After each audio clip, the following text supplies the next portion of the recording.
Well, greetings and salutations, everybody. Welcome to the best damn movie-related show on the planet Earth, the John Campea Show, coming to you from right here on my YouTube channel. I am, of course, your host, John Campea, and it is an awesome honor and privilege, as it is every day, to have you, our international friends, gather around as we talk about our favorite things in the world, movies, movie news, streaming, TV, all sorts of good stuff. And ladies and gentlemen, I've got some good news for you. You ready?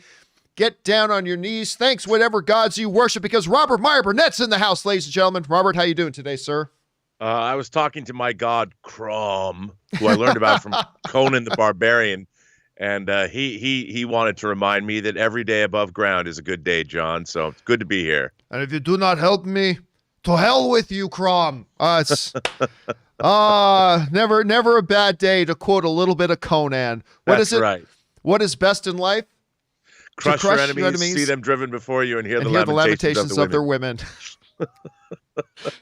Guys, if you haven't had a little bit of Conan in your life lately, you got to get on that and get into some Conan. All right, guys. Hey, listen, welcome to the show today, guys. We got a whole bunch of things we're going to do here today. Here's how today's show is going to go. We got a bunch of predetermined topics that we're going to start off with. And then in the second half of the show, we're going to move on and take your live comments and questions. How do you get a live comment and question into the second half of the show? Simple. Simply go down into the description of this video. You're going to see a tip link.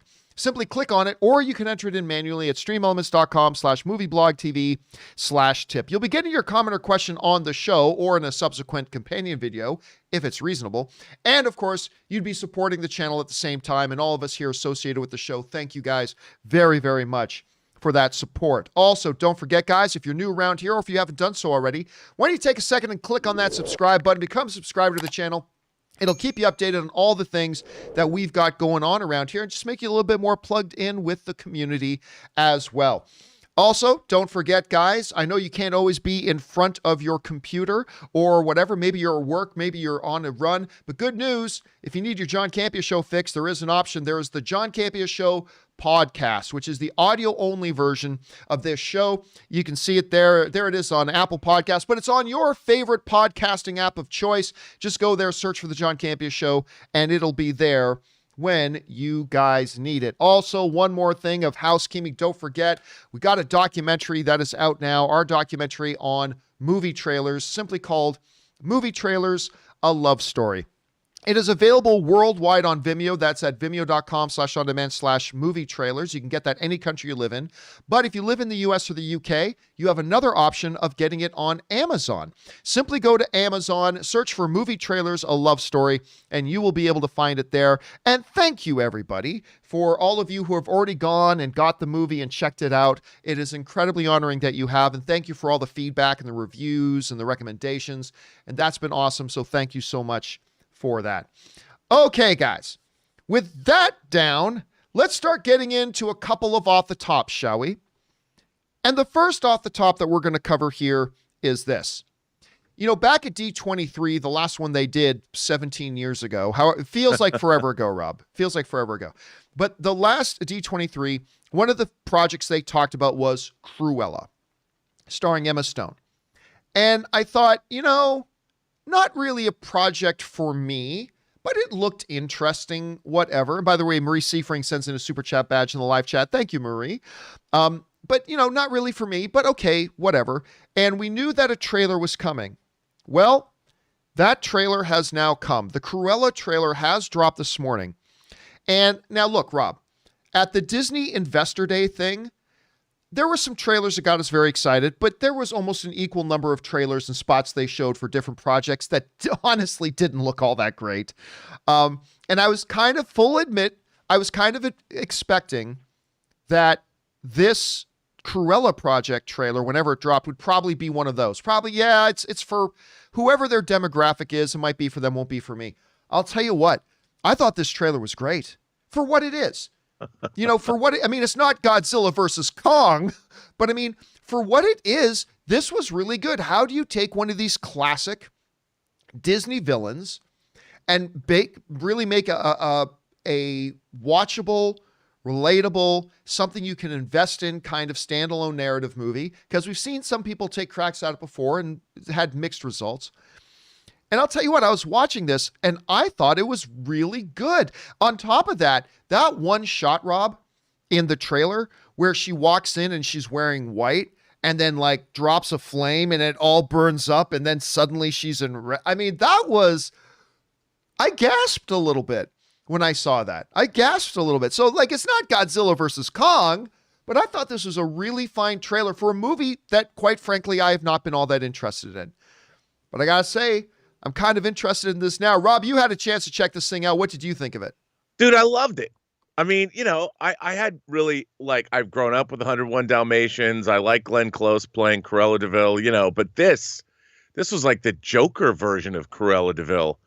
I'm there for it, man. I'm in. Count me in. What were your expectations for it before the trailer came out? I had none. I mean, it was, I didn't know, like, I figured it would be I was very surprised by the tone of this. It was much more adult than I thought it was going to be. I thought Emma Stone, looked great. And it just looks fun. It looks like something that's, up my alley. And I was really excited for Mary Poppins Returns, to be honest. Oh, dude, so was I. I was so disappointed in that. I thought it was just like a retread of the original. They had all the elements, everything from the director on down to the cast, and I thought it was just really let down by the script. And I looked at this, so I had no expectations for Cruella, and I think the direction that they've gone in it I'm like, okay, I will watch this. And it looked great to me. And Emma Stone, who I adore, looks like she's having a wonderful time playing Psycho Cruella. And what's the line in it? She says something along the lines of, I was born brilliant, I was born bad, and I was born mad. Yeah. It's like maybe a little mad or something like that. I can't remember. Anyway, I thought it looked, listen, again, I'm just kind of surprised because I did not have any expectations for this, to be honest with you. You guys know I haven't talked a lot about it, but I thought it was a pretty charming trailer. Question is, guys, did you have a chance to see this Cruella trailer? If so, what did you think? Jump on down to the comment section below and let us know your thoughts. All right, guys.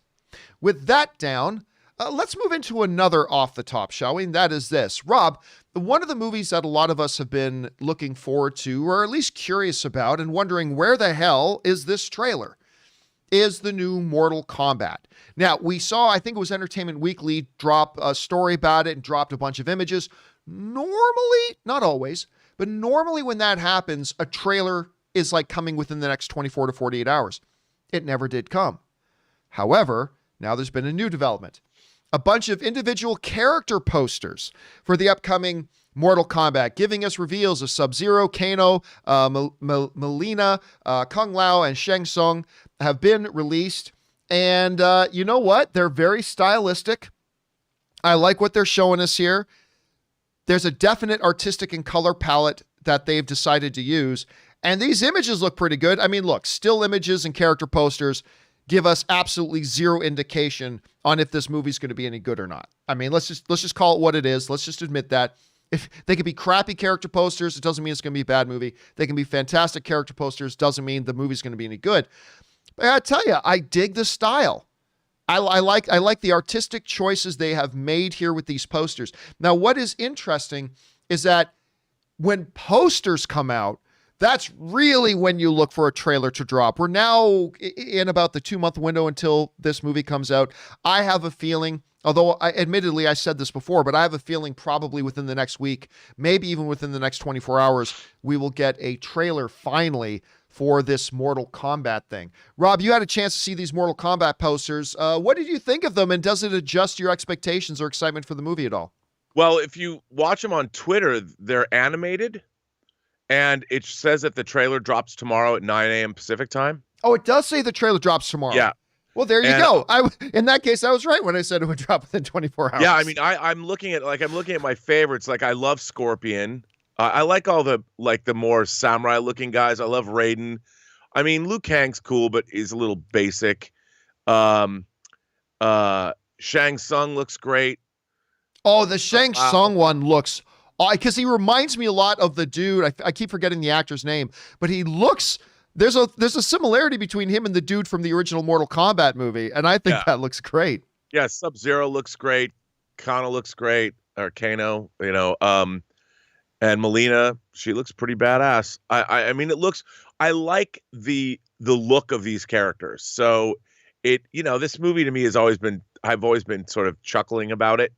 But looking at this, I mean, look, dude, the proof's in the pudding. When we see that trailer tomorrow, much will be revealed. And I think how I feel about this movie will be revealed then. But looking at these character posters, I guess I would call it the attitude, if that makes sense. Yep. I like the attitude that we're seeing. And if you look at them on Twitter, they're animated posters. So it looks cool. I'm glad I have HBO Max. I mean, what you said was so bang on. Is that like these character posters are great. The images we saw before are great. The synopsis we sound is good. The reality is I'm still a little cautious about this movie because it is both a first-time director and a first-time screenwriter getting a movie made. Those things make me nervous. But you're right. What really gives us our taste of what the flavor of this movie is going to feel like is going to be that trailer when they drop it tomorrow. And I got a feeling it's going to feel like a rock concert trailer, a little bit of a rock concert, a little bit of a video game trailer, which would be appropriate for the thing. So we will see.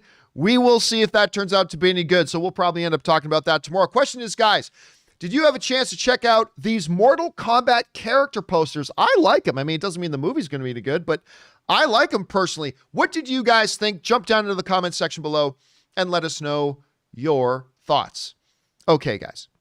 With that down, let's now move into our main topics today. And how do we select our main topics here on the John Campea Show? Well, it's really rather simple. You see, you guys come up with them.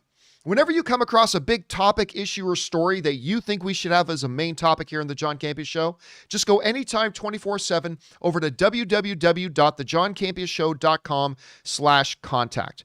Once you guys get there, you're going to see a form. Fill it out with your topic or question. It's totally free. Hit submit, and then maybe, just maybe, you might see your submission featured as a main topic here on the John Campea Show. With that down, let's get into main topic number 1. And our first main topic today gets submitted to us by Andy Newton, who writes, once movie theaters reopen again, could you imagine them running shows like the MCU's future Star Wars, etc., week to week? I know these are shorter than regular movies, but it would be certainly amazing to share this viewing experience. Thoughts? All right, thanks a lot for sending that in, man. And yes, now listen, this idea, let's face it, these Disney Plus shows so far, Rob, now granted, it's a very small sample size. We've had 2. We've had Mandalorian, well, maybe 3. Mandalorian season 1, we've had Mandalorian season 2, and now we are in the midst of WandaVision season 1. They are becoming event kind of shows. It's becoming event. And by the way, everybody, happy 36 hours. Happy 36 hours until the next episode of WandaVision. It is a tradition around here. Happy 36-hour countdown to you, my friends. Anyway, they have become events. The launch of the new episode of Mandalorian or the launch of the next episode of WandaVision have become events in and of themselves. Now, there is precedent.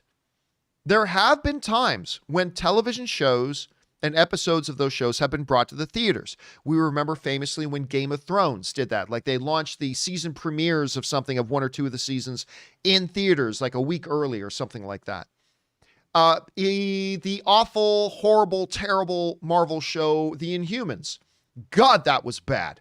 But The Inhumans, they launched with their first couple of episodes in theaters. I went, Rob, to the theaters to go see that. And oh my God, I wanted to smack the taste out of my own mouth when I walked out of that theater. It was so bad.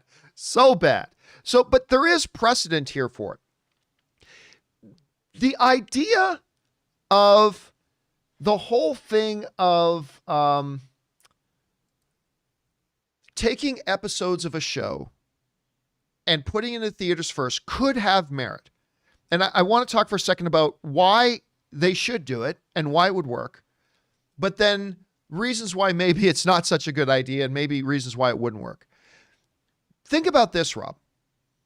Let's say with the pitch fever there is of WandaVision right now, let's say that they decided to put WandaVision out in theaters. For us in LA, it comes out Thursday at midnight. All right. For us in LA, it comes out Thursday at midnight. That's 3 a.m. on Friday on the East Coast. But let's say you put it out Wednesday, like a one night only thing. The next episode of WandaVision will be playing at your local AMC or Regal or whatever, one night only, one day before it launches on television. I think with the amount of buzz and hype and momentum right now behind a show like WandaVision, I think that is something that people would get behind and people would probably do. I think it's something people would probably do. I think they would get on board with this. And don't forget, we've also got a show like Loki coming, right? Once Loki comes out, you say, hey, it debuts Thursday at midnight, but hey, you want to go Wednesday and see a local AMC theater? Go and watch it with a big crowd of people, all that kind of stuff. Hoorah! Great. Fantastic. I think there's something there that could really work. I think the theaters would love it. I think would make money for the studios. I think it would give us fans a very interesting experience being able to be in a big theater with hundreds of other fans cheering and oohing and awing when all the things happen, like when Quicksilver shows up at her door and all that kind of stuff. Imagine being in a room with 200 people when that happened. Dude. That would be great. That would be awesome. Or Loki shows up and Thor makes an appearance. I don't know. I'm just speculating there. But I think there's a lot of pros there, Rob, and I think those are reasons why they should actually look at doing it. There are, however, two drawbacks, and they're not insignificant drawbacks. Drawback number one. The whole reason, Rob, you and I know that Warner Brothers makes The Watchmen for HBO Max. We know why Amazon is making Lord of the Rings for Amazon Prime. And the reason Disney makes Mandalorian for Disney Plus, the game in the, battle of streaming services is original, exclusive content. They make those shows so people will sign up to their service. And I don't know that a Disney Plus would be willing to say, we're going to offer you a different way to watch it. So you don't have to sign up for Disney Plus. You can go see it in the movie theater. I don't know that they would be thrilled to do that. Although maybe you could make an argument, Rob, if you go to the theater and have a great experience watching an episode of WandaVision, you might be more likely to then go sign up for Disney Plus. Maybe there's an argument to be made for that. But Rob, here's the biggest drawback. The biggest drawback is this. Spoilers. If what'll happen. The audience that gets to go see it Wednesday night are immediately going to start flooding Twitter and the internet and Reddit and whatever else it is with all the spoilers that happened. Now, granted, anybody who can't watch the show the moment it starts airing on Disney Plus already faces that dilemma. Like if you can't be up at Thursday at midnight or 3 a.m. and you can't watch it till the next night, well, you're running the risk of a day of losing it anyway. So maybe that's not such a big deal. So there's the reasons why I think it could work and maybe why it would work. And there's a couple of the big drawbacks that I see. Rob, you look at this idea of taking these event-like shows like Mandalorian, WandaVision. We know Falcon and Winter Soldier is going to be that as well. Shows like Watchmen on HBO Max or others. What do you see as the pros and the cons of maybe trying to figure out a way to do them theatrically and on the service? How do you see it? Well, I think, first of all, the problem I see at first is length. Like, would you show 2 episodes because they're short? Obviously, yeah, that's true. So that's a problem. Because you get people to come and get all hyped in the theater for a half an hour experience, or even if they're an hour long, it's short, but maybe you could couple it with something else, like a preview of a new Disney film or something. So you get 2 big things for the price of one. Spoilers, like you said. And I guess other than that, I don't really see a drawback, but you just have to make it worth the audience's while. I mean, I think that, look, I really want to see WandaVision on a big screen because the production value is incredibly high.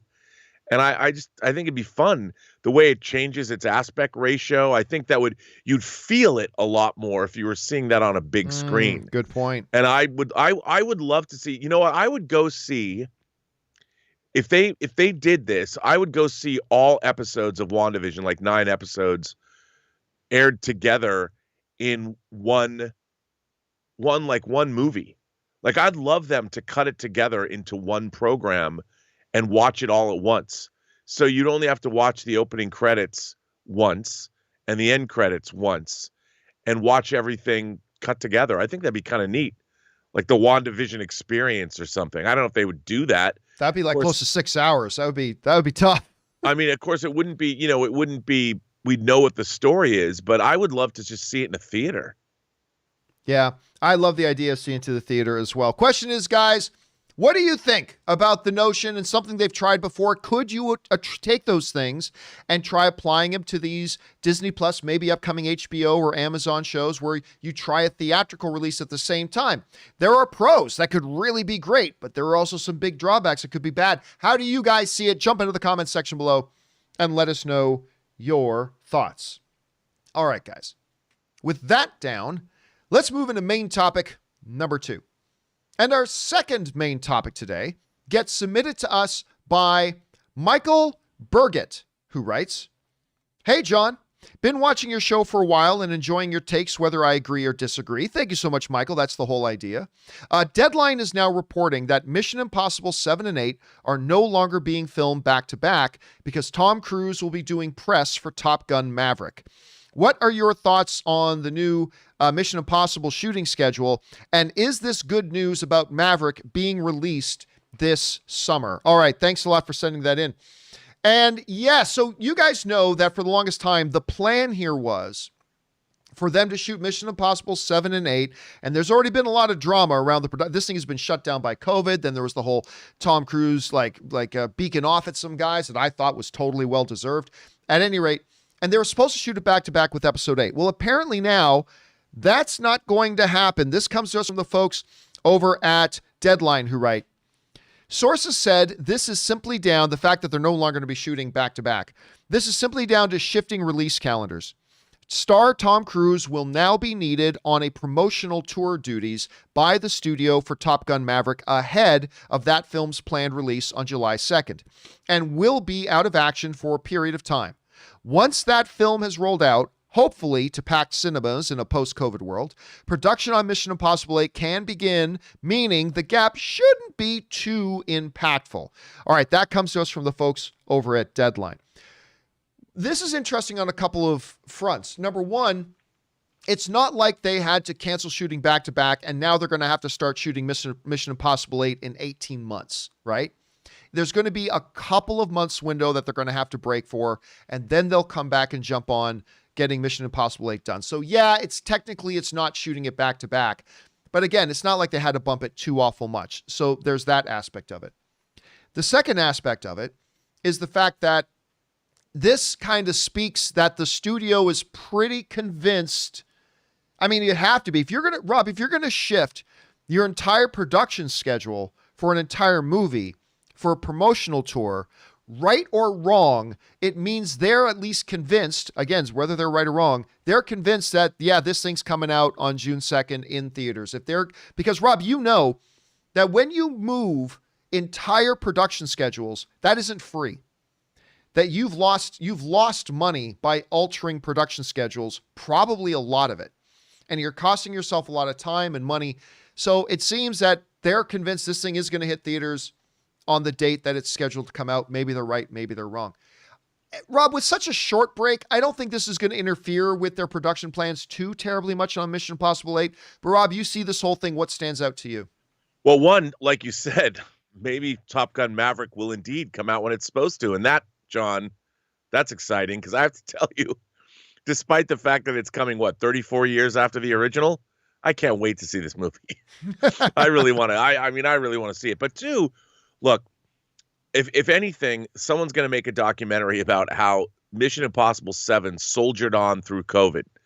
And because of the Herculean efforts of Tom Cruise and McQuarrie and the production team, I mean, Tom Cruise paid for the whole crew to be housed in a boat offshore to cut down on with a controlled environment, to cut down on their potential exposure to COVID.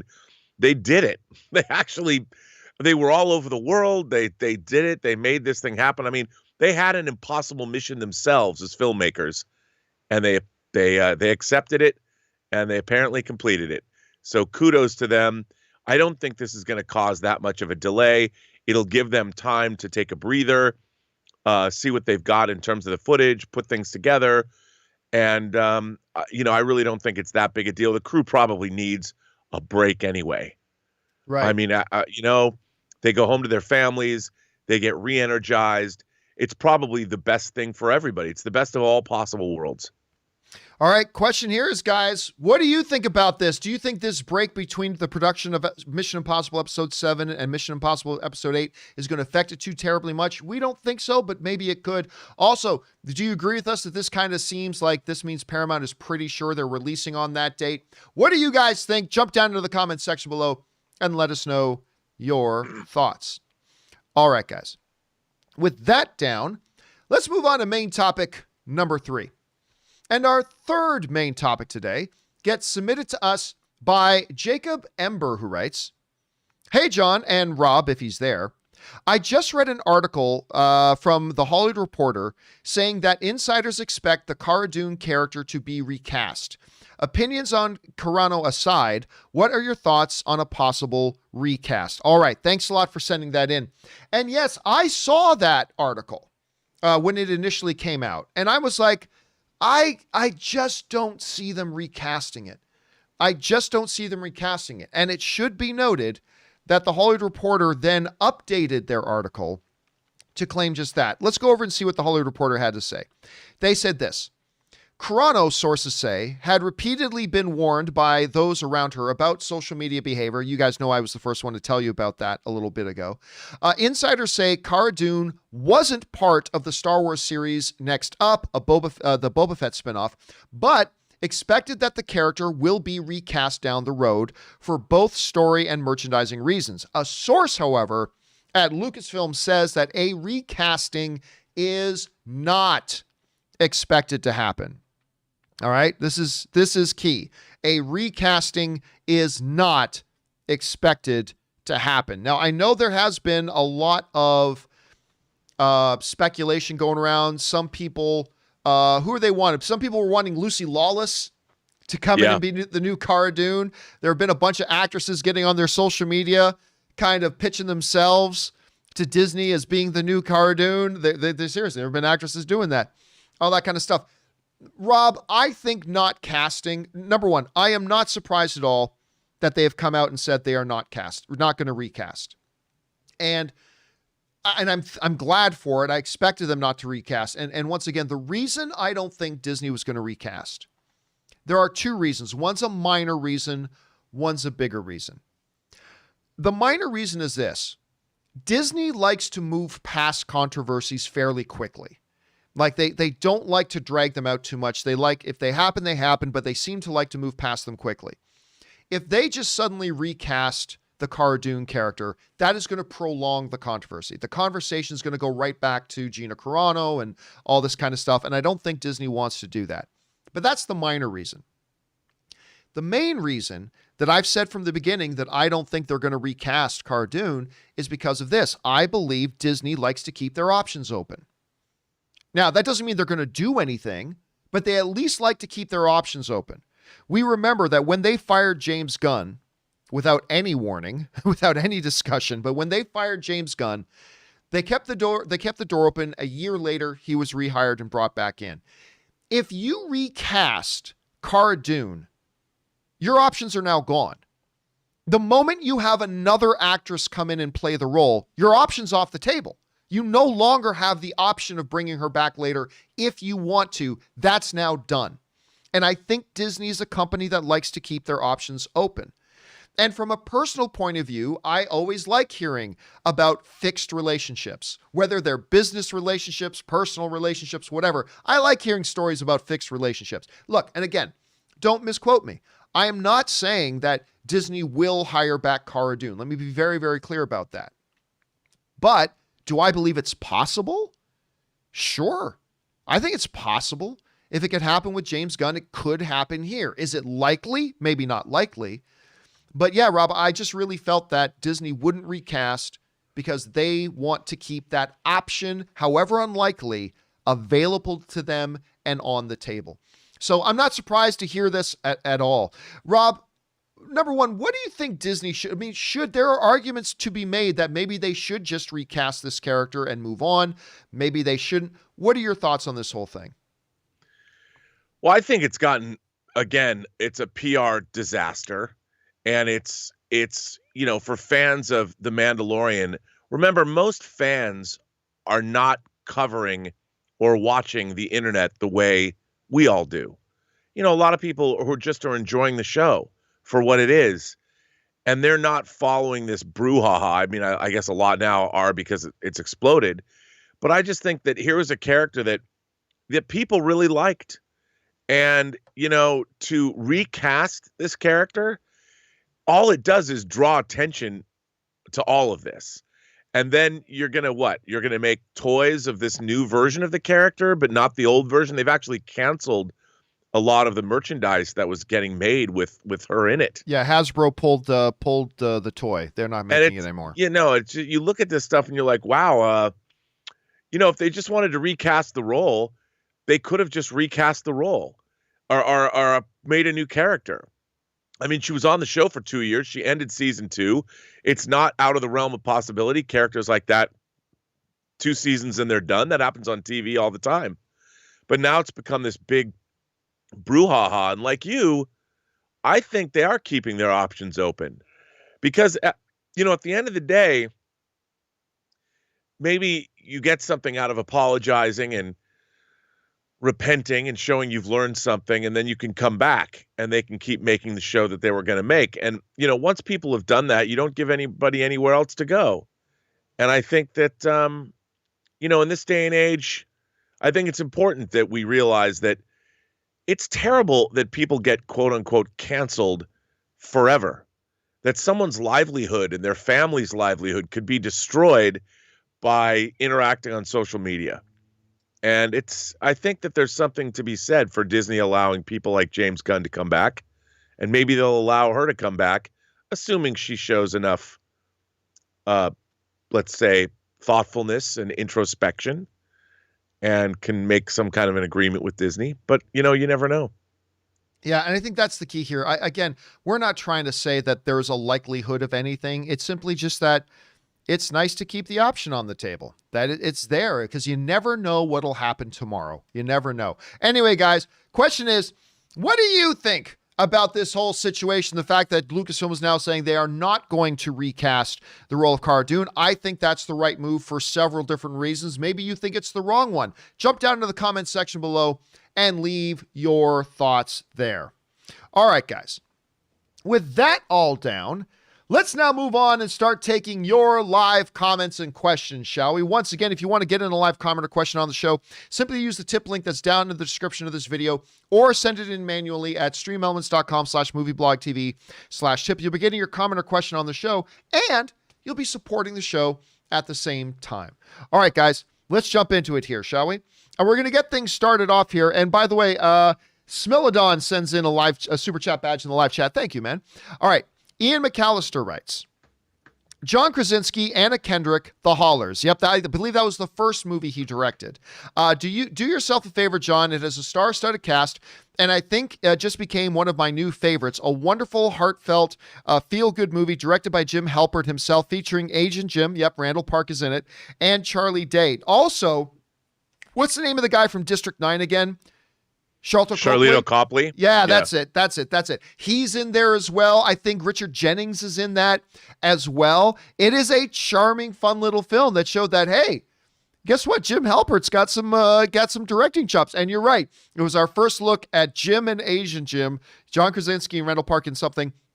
By the way, we could be seeing that again in 35 and a half hours, Rob. There is an ever so slight chance that we may see the two Jims together again on screen in 35 and a half hours. All right, Alex, that would be great. Alex Phillips writes, Matt T, I just watched The Devil's Advocate starring Al Pacino and Keanu Reeves. What a movie. I'm a fan of a man, baby. Have you seen this movie? If so, what's your rating? Well, I don't give ratings on movies. But Rob, you and I have talked about Devil's Advocate once. Well, and the iconic poster as well, right?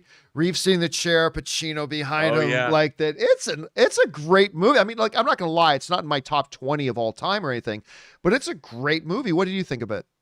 Dude, I love The Devil's Advocate. As our viewer said, I'm a fan of man. I'm a humanist. His speech there's a lot of men that have played the devil in movies. Robert De Niro played the devil. Louis Safier in Angel Heart. And I think that Al Pacino's Devil and the Devil's Advocate might be my very favorite. It's really good. I love the movies. It's so good. Charlize Theron is sex. Connie Nielsen is sexy. You've got the cast is in it. Delroy Lindo is in it playing a voodoo leader. It's just the movie's so good. But my personal favorite portrayal of the devil, of course, is still Tom Ellis's Lucifer in the show Lucifer. That's still my favorite. All right. Yeah. Let's move on. Alex Phillips writes, John, Rob, and company, I managed to watch HBO Max's Raised by Wolves in the UK. Little late to the party, but damn, what a show. Buzzing to see what happens in season 2. Have you guys had a chance to watch this yet? Big love from the UK. Yes, I got on it pretty quick. I got on Raised by Wolves pretty quick, and I was really into it. I'm not going to lie to you though, Rob. The finale lost me. The season finale kind of lost me. It just felt like the whole thing went off the rails. I was just like, this is what this season was building up to? I don't know. So I'm torn. I don't know whether to give season 2 a shot or not, because I was really enjoying the show right up to the last episode. And then it just, I don't know, it just kind of lost me in the last episode. I just didn't enjoy what their decisions were at that point. But I don't know. I'm torn. I'm still haven't decided. Rob, have you had a chance to see Raised by Wolves? Oh, I did. What do you think of it? I thought it was really compelling. Very, very interesting. But like you, when we got to the final episode, there's a lot of wackiness that happened, John, without ruining it for anyone. And I wondered, what was this really where you were going? Yeah. Because I felt a little bit, let's just say, taken aback, a little maybe let down. I was expecting something a little bit more profound. It seemed kind of like a bit of a cop-out it was a shock value cop-out, I think. Yeah. But I'll tune in because the show was so full of really interesting ideas. And what I liked about it, it felt like it was real. I mean, when I say real science fiction, it wasn't good guys versus bad guys necessarily. And it had more going on than that. And I was so interested in every episode until I got to the end. I was like, come on, man. Really? Yeah. I think the journey was worth it, John. I think knowing the end's wacky, I think the journey is definitely worth it. It's weird because when you know the destination and you're not happy with the destination, to me it sours the journey a little bit. But I'll wait to see what some people maybe season 2 will put it all in a different context, and we'll see where it goes from there. All right. Next up, Connor M writes, I don't have any questions. I just wanted to write in and say thank you. Currently sitting in the ER with my pregnant wife. Oh my God. She is very dehydrated, and watching your show has kept my mind on something other than worry. Thanks, guys. Keep on the filthy. Well, this was sent in on Monday. This got sent in on Monday. So clearly you have a child now. I hope everything went well, Connor. And I'm glad that we were able to be there for you to help alleviate the stress a little bit through it. Please do email me at john@thejohncampeashow.com and let me know how all that went, because that's pretty intense, man. Thanks for sharing that with us, dude. All right, next up, an anonymous viewer writes, Hey, John. Man, WandaVision just consistently keeps me guessing. I have a question. Bear with me because this might be a reach. Do you think that Baron Mordo makes an appearance in WandaVision? He is trying to hunt down sorcerers. Could be wrong. Well, look, technically speaking, Wanda is not a sorceress. Technically speaking, not in the MCU, not in the shows, not in the movies. But the reason Mordo isn't one of the more outlandish theories is because there is a narrative tie. We know that WandaVision, Spider-Man 3, and Doctor Strange 2 comprise one story arc. Mordo is definitely a part of Doctor Strange 2. We know this. So it's the only narrative connection, but because of that connection, it's not an outlandishly ridiculous theory. I don't think we're going to see Chiwetel Ejiofor in there.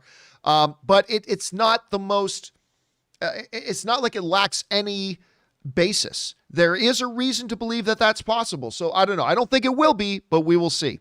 All right, next up. Anonymous also writes, Hey, John, any thoughts on the new Resident Evil reboot movie coming out? I'm really hoping for a great Resident Evil movie, as the games are some of my favorites. The first Resident Evil movie was okay, but the rest, especially near the end, were god-awful. Fingers crossed. I'm not going to lie to you. I have zero expectation, Rob. I have zero expectation and zero hype for a new... I didn't like any of the Resident Evils. I just didn't think any of them were good. Not even as like B-movie... delicious No. chocolatey no I found them dull and uninteresting. By the way, Justin Ward sends in a super chat bad in the live chat. Thank you so much, Justin. No, I find them dull and boring. I have something I want to show you, John. Oh, here we go. I have something I want to show you, and I do not apologize for this. Oh, what do we got here? Here is the Resident Ooh. Evil 4K box set of all wow. of the Resident Evil movies. Oh my goodness, you own that's a great box though. Dude, that so is a good. great case. It's so good. And look, on the back it says the Umbrella Corporation, so you can go whatever. It's creative. But, there you go. Right there. So what, you looking forward to this movie? Why not? Why not? All right, let's keep going here. Next up, Anon writes, you misunderstood me before. I know they announced... Ooh, you got to sometimes remind me, guys, about what you said before. Okay, so you misunderstood me before. I know they announced the Daryl and Carol... Oh, you're talking about the Walking Dead thing. I know they announced the Daryl and Carol spinoff. I wasn't saying that that was you making a guess. I was saying the announcement of the spinoff is a red herring itself. So when Daryl dies, it's a shock. I know you stopped season 9, but in 9 there is a 6-year time skip, and they mentioned Daryl and Carol spent some time together for the 6 years. So I think Daryl dies in the finale, and the spinoff is the 6 years that were missing, because now people like you are expecting Daryl to live, but when he dies, it shocks. Maybe. So what happened before was somebody wrote in and said they think Daryl dies at the end. And I said, well, we kind of know he doesn't because they've already announced a spinoff show with Daryl and Carol. But the theory Anon is saying is no. That's just to mislead people and distract. It's a distraction, right? What they're really going to do is that there's going to be a spinoff that happens in the time gap, and then that will throw people off. So when Daryl dies, it shocks everybody. Maybe.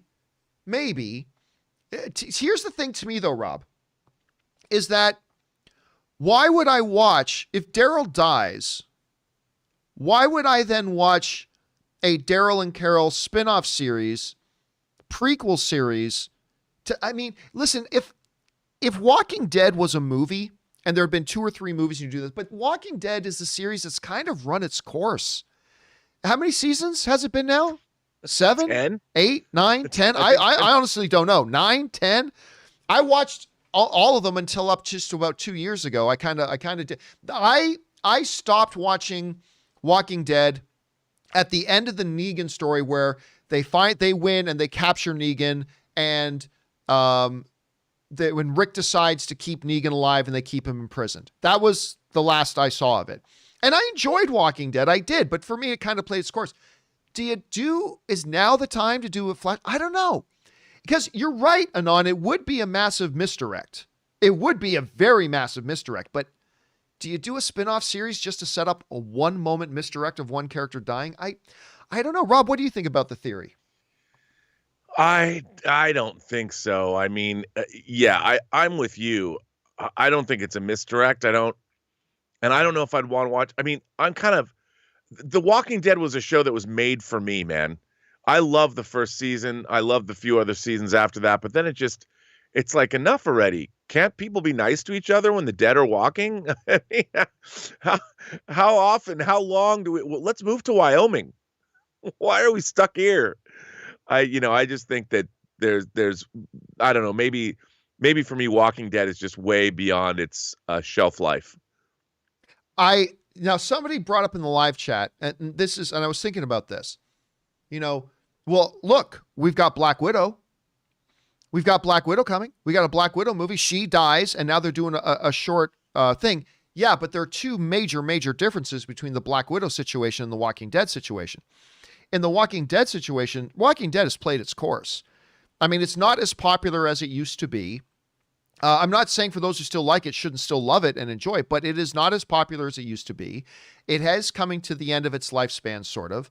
Whereas the MCU, I mean, they just had an almost $3 billion film, and they have the #1 television show in the world right now. The MCU is not in its final stages right now. No. So that's a big difference. The other big difference is this. There's a difference between doing a 120-minute movie and planning an entire spin-off television series on that. So I think there's a difference between the Black Widow situation and that. But again, it is possible, Nan, because you are right. It would set up a massive misdirect, and it would cause a big shock if Daryl dies at the end. You're right about that, absolutely. All right, Ryan Lohner writes, as far as I can tell, there is literally not one person on earth who knows how the line, "we live in a society," became associated with the Joker, especially since the person who actually said it was George Costanza. George can't stand you. You know, I'm not going to lie. Every time Ann and I pull into a parking space and we find, like, we pull into a strip mall or a mall or something, and we find a really close parking space, Ann still says, Costanza. Just if you guys know the episode. Oh, I'm not going to lie to you. Yeah, like when I started seeing, before I watched the trailer myself, I just saw a bunch of people quoting, "We live in a society." And I'll admit, I had no idea why are people writing "we live in a society." Remember, I hadn't watched the Justice League trailer yet. So why are all these people quoting this? I had no idea, but it was a great moment in the trailer. Again, to me, the appearance of Joker at that end was the best moment of the trailer. That's the part of the Snyder Cut thing that I am most looking forward to, is when I heard that they announced that they were bringing in Jared Leto to be Joker, because I'm one of the few people on the planet that actually like Jared Leto as Joker. So we'll see how that all plays out, Ryan. We'll see how that plays out. Sam Wright writes, "Hey, John, just seen that on the About section of your channel. It says 15 years ago this week, the 18th of February, you joined YouTube." Really? I didn't even realize that. Congrats on 15 years then, and keep doing what you're doing. Love listening to the discussion every day. So wait a second. Let me think of this. Yeah, because, okay, so here's the timeline, Rob. So that would mean, yes, this makes sense. I got started in doing all this with a blog I created called The Movie Blog. And it was so early that the name The Movie Blog was still available, that you could actually register. TheMovieBlog.com was my site. And I made the very first post on my movie blog. It was a post about the upcoming horse racing movie Seabiscuit. And I made my first post about it, and that was in June, I believe, of 2003. And just a couple of years later, when YouTube became a thing and all that kind of stuff, I launched the YouTube channel for it. And I mean, nobody ever watched it. It basically sat dormant, and I put a couple of little things on here, but it basically sat dormant for a long time till I started, doing more things. But yeah, I guess the channel was launched like 15 years ago. Dear heavens. Rob, you weren't here when I don't think you were here, and I don't know if you saw my Twitter, but you want to feel old? You want to feel old? Get this. No. I don't know if you saw this on my Twitter, but somebody wrote this in on the show, and I immediately went onto Twitter, live on the show. I went onto Twitter and tweeted it. The Phantom Menace, Star Wars The Phantom Menace, is now as old as Star Wars was when The Phantom Menace came out. Think about that, everybody. I can't remember which user wrote that into me, but The Phantom Menace is now as old as Star Wars, the original Star Wars was when The Phantom Menace came out. Think about that. Think of that. And then I think about, man, my YouTube channel has been in existence for 15 years. And that's still not as bad as that Phantom Menace thing. The Phantom Menace thing is the one that really hurts me in the old, hurts the old bowels, Rob. That one hurts the old bowels. Oh, it's tough. I mean, the rapid, what's really strange about all that, John, is that Star Wars has been ubiquitous in our lives, most of our lives. And to realize how we can now look at our own lives and click off what era of Star Wars that we're in, which is a little terrifying. Yeah, it's a little bit terrifying and a little bit different to think about when you put that in perspective. All right, let's move on here. Next one up, Jesse writes, I did it, John. I finally did it after years of wanting to. I sat down and watched Shane Black's The Nice Guys, and damn it, now I'm pissed. This could have been an amazing franchise with these two solving seemingly petty crimes that end up being huge conspiracies. Good on you, Jesse. I talk about, to me, Rob, the Nice Guys is to me, it's the poster child movie of people complain that nobody makes original movies anymore, but yes, they do, and y'all just don't support them. The Nice Guys is an amazing movie. It is an amazing, fun, charming blast of a piece of entertainment. Shane Black, I think one of his best films. And that you got fantastic performances from Russell Crowe and Ryan Gosling, my favorite actor in the world, and good Canadian kid, both on there on the screen at the same time. It is a wonderful, wonderful, wonderful movie, and I'm glad, Jesse, you checked it out. Rob, I got to admit, it's been about 5 years since I watched it. I should sit down and watch it again. But you've seen this movie? Yes. What are your thoughts on The Nice Guys? I own it. It's of course you do. You know, I'm a huge fan of Shane Black, and I thought, watching those guys, we don't get movies like that anymore. I grew up with those, whether it's Midnight Run or whether it's 48 Hours or, the crazy two guys that might be different, but they're thrown together to do something, and to have Ryan Gosling and of course Maximus Decimus Meridius in a movie together. Come on, man. Yep, it's all sorts of goodness. All right, next up, Patrick Conway writes, Elizabeth Olsen recently said she thinks she's in Spider-Man 3. I have never heard her say that. You'll have to send me a reference to that because I'm not familiar with that, which I hope she does. What do you think are the chances that Spider-Man appears in Doctor Strange 2, or do you think Spider-Man's involvement in the multiverse saga is just his own movie? I am not expecting to see Elizabeth Olsen show up, but I mean, it's possible, but I haven't heard anything about that. I fully expect, I have no information on this, I'm just speculating as a fan, I fully expect that we'll probably see Spider-Man and Doctor Strange 2. Like, if this is one story arc and we're going to have Wanda in there, I'm going to guess we're going to see Spider-Man. I don't know that. Rob, what do you think the chances are that we're going to see Spider-Man in Doctor Strange 2? Look, I've been saying that I think that what they've done with these WandaVision, Spider-Man 3, and in the Multiverse of Madness. I keep wanting to say in the mouth of the Multiverse of Madness. In the Multiverse of Madness. I think it's like a big crossover. I think it's all going to be, we're going to see it as one large story. And unlike, say, the Infinity Saga, which is 23 movies, I think this is going to be a 3-movie, maybe it'll expand, but I think a 3-movie thing that's going to set up a lot of different things, but it's also going to be one story. And I kind of like that.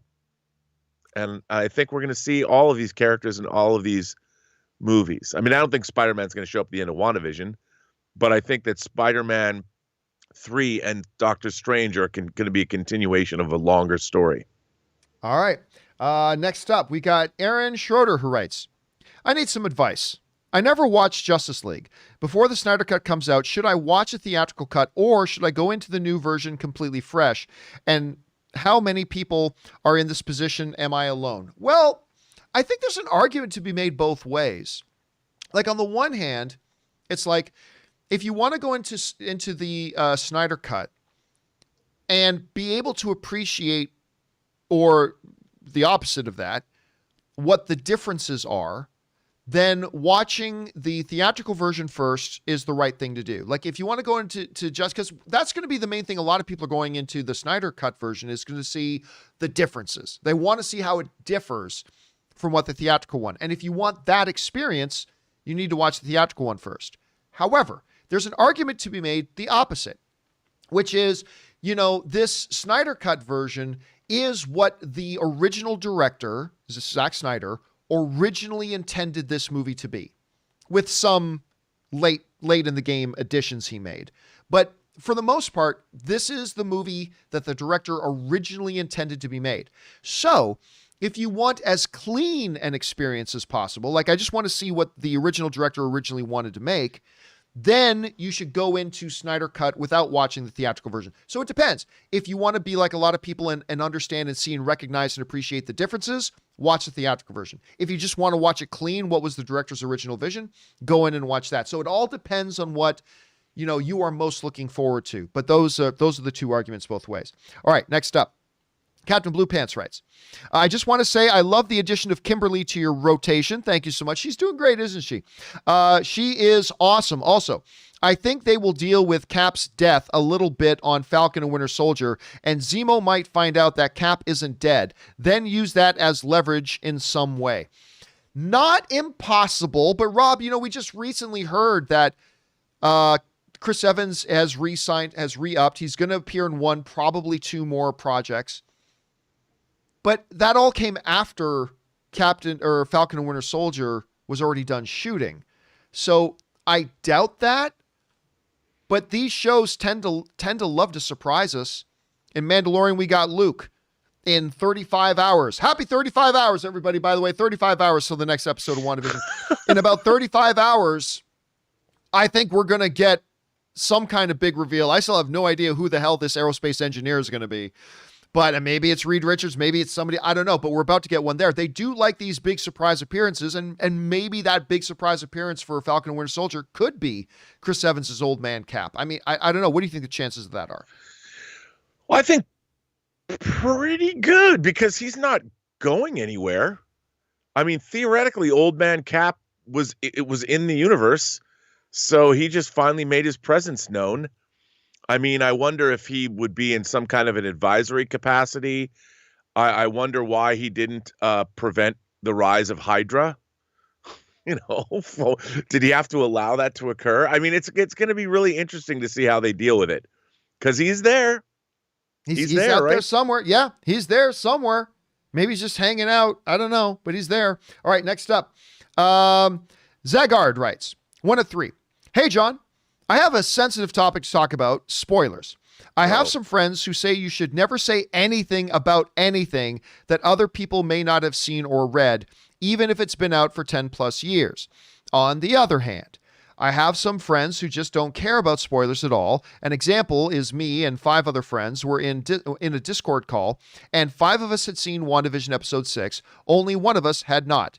So, as a joke, I said, man, wasn't it cool when Batman showed up and started beating up Pietro? And my friend, who had not seen episode 6, literally said, if you keep saying things like that, I'm just going to leave. What do I do about situations like these? Well, listen, I've said for a while, Zagard, and the conundrum you find yourself in is one that most film fans we find ourselves in.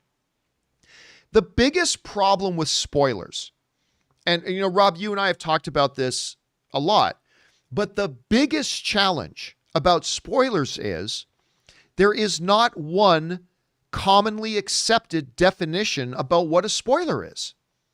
Some people will say that, oh yeah, like for instance, in this movie, so there's this one scene where they're just having dinner. Well, spoiler!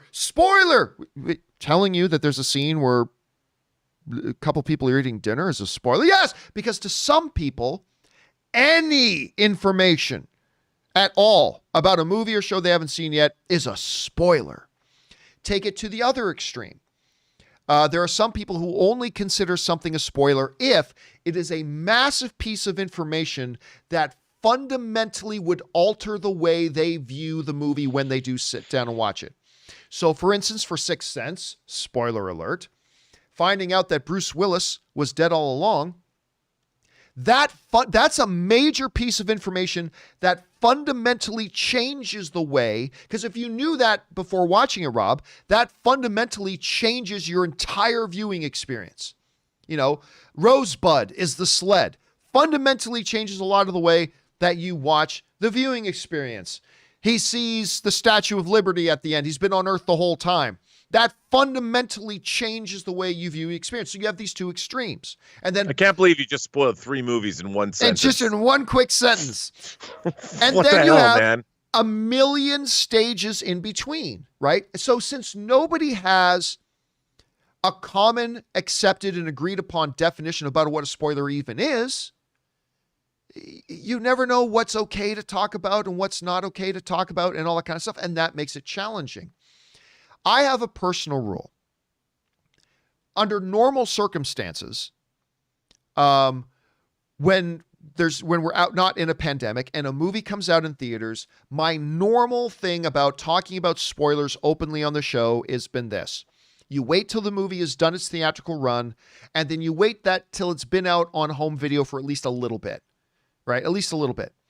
If somebody hasn't seen a movie by then, Rob, to me, that person is not all that interested in watching that movie. If it had its entire theatrical run and you never went, and it's been out on home video for a few days or a few weeks and you still haven't seen it, then clearly you're not all that interested.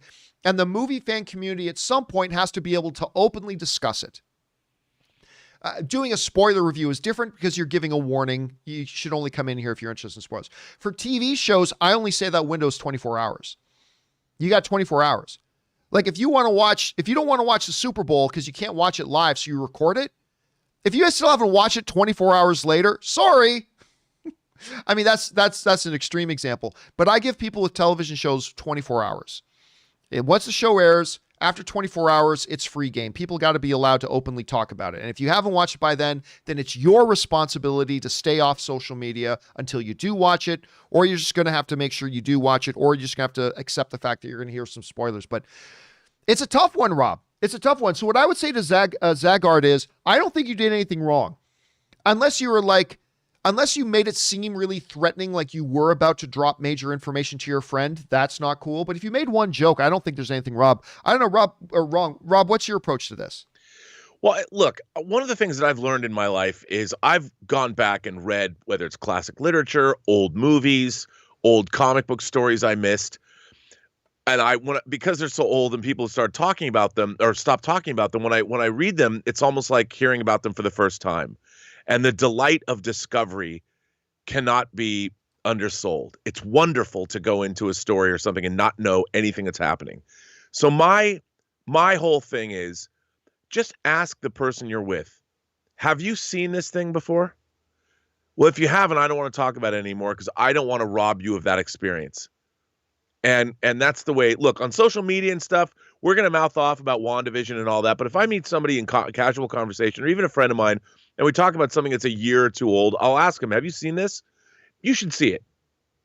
And then because even things that have been around for 30 or 40 years, like I had never seen the movie All About Eve until I was in film school. It won Best Picture in 1950. I'd never seen it. I'd heard about it. I didn't really even know anything about it. The movie blew me away when I watched it. It just blew me away. The performances, the story, everything. And I was so happy that I didn't know anything about it. And it was great to have that experience. And I think that we miss that, especially us pundits and movie fans and everybody that watches and scours the internet for everything. We've lost something. I went in and saw Infinity War cold, man. I stayed away from spoilers. I didn't know anything about Infinity War. And pretty much Endgame, when you and I went and saw Endgame, didn't know, man. I was a better person for it. Those experiences of both of those movies were just so satisfying. All right, next up, we've got an anonymous viewer who writes in, "Hey, John, a lot of fans think that Agnes has some mystery surrounding her, but hypothetically, what if it turns out that there's actually nothing going on with her character and she is just some random person in town? How do you think the fans would react?" With nothing. The fans would be surprised, but that's it. The fans would be surprised. There's so much else going on in the show that it really doesn't matter. It really doesn't matter. Like, there's so much else. Listen, there are going to be surprises that it was just as it appeared to be. Okay, surprise. I mean, I do think, look, I still don't think, Rob, that she's Agatha Harkness. That is possible. It's possible. But I clearly think there's something going on with her. She's the only one who didn't have a bio on the wall. She's the one who's included in the opening credits of their shows. She's obviously got some other thing going on. I don't know what it is, but something. But if they don't, then I think most intelligent fans, like there are some entitled dipshits out there who'll go, "They didn't do what I thought they were going to do. I hate them now." Yeah, there's going to be some of that, but we all do that sometimes. But for the most part, I think most fans just be, whoa, like seriously, it turned out she was literally just a member of the thing. And they kept you distracted with her while they hit you with the right cross with some other big thing. So I think people will be fine with it, to be honest with you. They'll just take it as a surprise. All right, next up. War Doctor 10 writes, "Hey, John and Rob. So I read a few days ago that Lawrence Fishburne is set to voice the Beyonder in Disney Channel's new animated series Moon Girl and Devil Dinosaur. What are your thoughts? Thanks, and bring on the filthy." Rob, I'll be honest with you. I normally don't care too much about who does the voice of something, unless there's something really significant or something poetically significant about it. I don't care. Actor doing a voice in a show that I'm probably not going to watch I'm just being honest with you. It's probably not something I care about. What do you think? I didn't know that they're going to bring the Beyonder in. I love Larry Fishburne's voice. I think he's a great voiceover artist. He's one of the best. I just watched something. Is a documentary that he voiced. I don't know what it was. It was great. So, look, I love that they're bringing him in. I think it's hilarious. They're going to bring the Beyonder into that show. I can't even imagine. All right, next up, Jesse writes, "One of three. I think the commercial in episode 6 is about Wanda and Vision. The boy represents Vision stranded on an island, metaphor for purgatory, until the shark Wanda shows up and gives him some magic, magic, to sustain him. The boy decaying while trying to peel back the label symbolizes Vision's attempts to escape and realizing that no matter how hard he tries, without Wanda's magic, he will decompose and die, much like the boy did. It could also be representation of her grief, like the other ads, that she has from revealing Vision's corpse, knowing, even if subconsciously, that bringing him back with her magic can't last forever." I mean, that makes sense the way you structure, but I don't think it is that meta. I don't think it's that meta, because the boy has something that can sustain him, but he can't get to it. He can't get at it. So the shark presents him, "Here, this will sustain you," but he can't. That's a trick, because the boy can't get into it. So it's a trick. So I don't know. It might be, though. Like, the one thing about the commercial that did confuse me a little bit is the fact that up until now, every commercial has been a representation of a tragedy in Wanda's life. And this wasn't really. And so it's that we know of. That we know of, right? That we could find a lot more in 35 hours. So I don't know. What at the end of the day was your interpretation of that trailer or of that commercial? Well, it's a hard one to say, but maybe, not being able to open up something, is that a shortcoming of yourself? Is it, are you admitting something like, "Here, have some magic"? That I don't know, man. I think it has something to do with not open. I mean, not opening that to me that's the key to whatever it means. You couldn't open it. You didn't open it. You weren't able to open it. The question is why? Why weren't you? And I think that therein lies the answer somewhere. I just don't know what that answer is. All right. Next up, we've got Glenn, who writes, "Hey, John. Do you think MCU would treat X gene like a virus now that Dr. Fauci has confirmed the existence of mutants?" In an interview with Kevin Feige, has compared the pandemic to the snap. So this could be their way to further reflect elements from the real world. I don't think so. And the reason I don't think so is this, although I don't know, I have no information on this. This is just me speculating as a fan. Here's the problem, Rob. Besides the Professor X and Eric history being so important, their history is so important to what the X-Men are. The other big deal about X-Men and mutation is this. Stan Lee always said that Eric and Charles were an allegory to Martin Luther King and Malcolm X. Two different minds with two different philosophies of how to achieve things for their people. Key to that is also this. The notion in the comics is that mutation is not a disease. It is the next step of human evolution. It's not an accident. It's not something that happened. It's not an event. but rather so core, Rob, to the whole idea of X-Men and mutants in the comic. The core thing about them is this, that it is a natural thing. This is what they are. This is how they are born. This is how they are born as. It is just the next step in human evolution for a portion of the human existence. For them to take it and say that now every mutant is a victim of some cataclysmic event that happens in the MCU, that kind of fundamentally changes everything that mutants were supposed to represent in the world of Marvel. So I don't know, Rob, that's just kind of my thoughts on that. What do you think? I think I tend to agree with you. I mean, the whole, I love the X-Men. To me, the X-Men, the way I feel about Star Trek, I kind of feel about the X-Men for comics and reading them my whole life. I mean, the whole thing, yeah, they're an allegory for oppressed people everywhere. Put in whatever oppression you want. The X-Men could reflect that. But they were the idea that they were there to supplant, overtake, and replace humanity was always kind of there because they were the next stage of our evolution. And that was always something. And when you have a character like Magneto who believed that's what he wanted to have happen. Like, let's get rid of these inferior human beings that have done nothing but cause us problems. I think that the fact that they have a history in our world, on our planet, is important. And I think that the way the X-Men could be introduced into the Marvel Cinematic Universe might be one of the most important things they've ever done.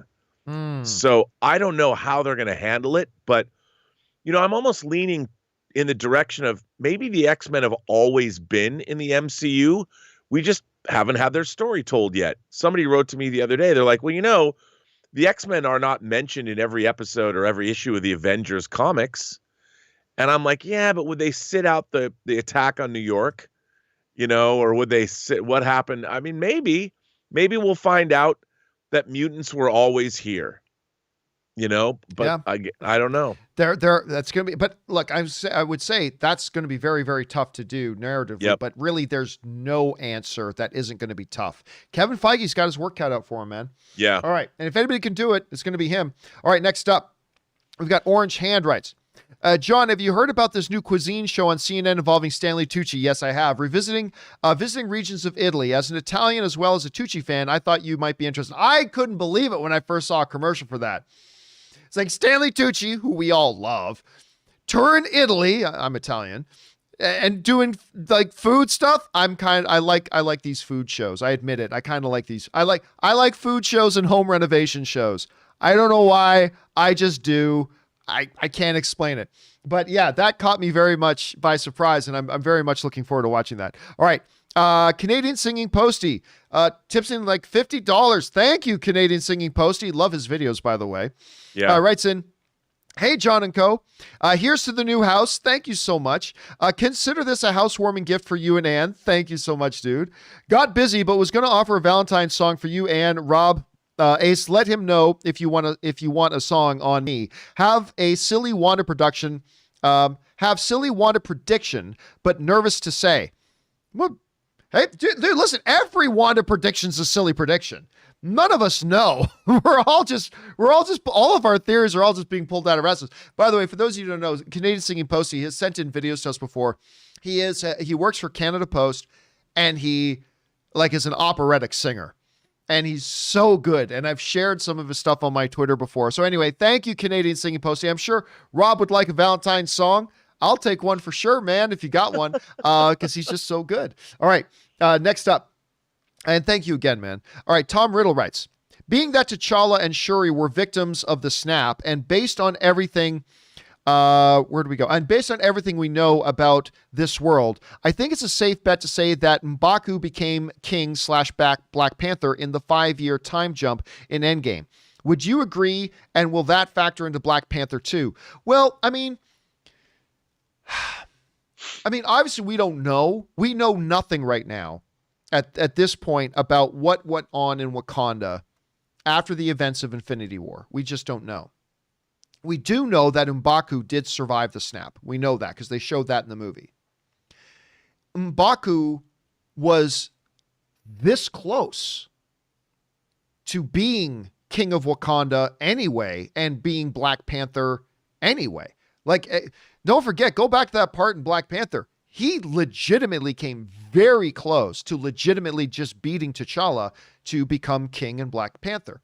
He was already the leader of the Jambari tribe.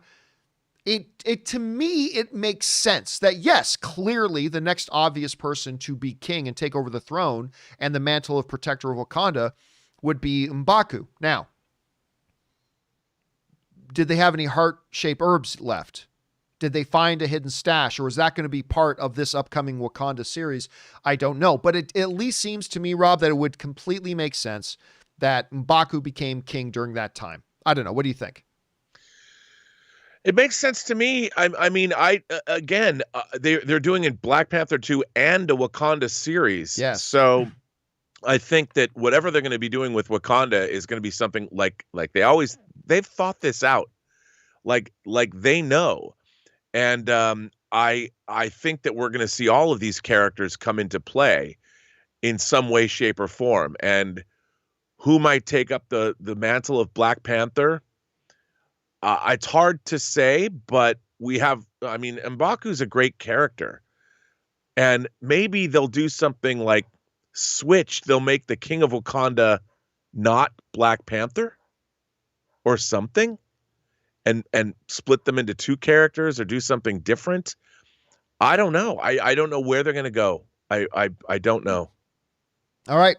Next up, we've got Cody Hunt Films writes, one of two. I had a conversation with someone about why HBO Max should rename itself to Warner Max. My thought was that that Warner Brothers is more recognizable because of its long history, being HBO's parent company, and the fact that there is more WB films than HBO series on the platform. However, HBO did make $5.8 billion in 2019 versus Warner Brothers $1.5 billion at the box office. I've kind of on the fence about this. At this point, about what makes the most sense. What factors do you think went into the decision on and why AT&T chose that name for the platform? Well, I mean, first of all, yeah, that $5.9 billion, HBO Max lost shit tons of money. They all did. Netflix lost tons of money. Disney Plus lost all types of money. HBO Max lost all kinds of money. They generated that revenue, but that wasn't profit. There was a lot of losses involved there. But that being said, I believe launching with the name, look, they wanted to continue the tradition of HBO. HBO is their recognizable television brand. It is one of the best brands in all of television. HBO. I mean, that name, Rob, HBO, is just synonymous with excellence. It is. But they should have launched with a different name because there was so much confusion from, okay, so we've got HBO, we have HBO Go, we have HBO Now, and now we've got HBO Max. I mean, they should have launched with something different. Over time, it won't matter because all there will be is HBO Max. That's all there's going to, everything else is phasing out or phased out at this point. And so eventually it won't make a difference. Eventually people will just come to know HBO Max. If they try to rename it now to like Warner Max or something, then that just means they just lost a year of time. I think they should have launched with a different name, but they might as well just stick with it now. That's kind of how I see it. Rob, how do you see it? I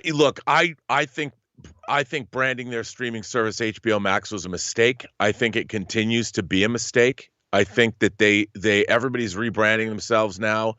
I think a lot of consumers don't understand that's what HBO Max is. I think they should call it Warner Gold, Warner Premiere, Warner Plus, whatever. And I think they've got to tell people that it's a new thing because I think they're their own worst enemy at this point. You know, they've got the thing is, eventually HBO is just going to go away, and all there will be left is HBO Max. So, do they want to lose that IP? Do they want to lose that brand? And so, I mean, I don't know. So I'm a little bit different than you. I think they should have launched with a different name, but now that they've had it for this long, you might as well just now ride this out. And as HBO, the regular HBO gets phased out over the next couple of years, I don't know, but I mean, you might be right. Maybe the best thing right now, but the more time that passes that they stick with this name, the more they might as well stick with it. But They definitely should have launched with a different name. I agree with you on that 100%. All right, next up. Manny writes, "Hey, John, so Agnes has poisonous flowers in her garden that leads me to believe she may be a witch." I don't know. That seems like a bit of a stretch because she's got that going. Listen, there is evidence there that she could be Agatha Harkness, right? The brooch, the name itself, the fact that she was in her car in a total witch costume. I mean, there's a lot of like little evidences being spread around that this very well could be Agatha Harkness. I don't know if the fact that she might have, by the way, and I don't believe for a second that's how the dog died. That she killed that dog. I just don't know why. I just don't know why at this point. But yeah, lots of little bits of evidence. I don't know that that's one of those pieces of evidence though. All right. Manny writes, Monica went through her wrapped in Wanda's power. This makes her unique in going through the hex. And in my opinion, the uniqueness will give her powers. We focused on Monica almost as much as Wanda during the show. True. I still don't think so. Look, this reminds me, Rob, of a, I don't know if you remember this, but there was a Family Guy gag, a cutaway where they talked about superpowers where like, I think it was Peter came across a bunch of toxic sludge. And like, I've seen this in the movies. This is how they get superpowers. And he drinks it. And then it cuts him being in the doctor's office 6 months later. Mr. Griffin, you have cancer.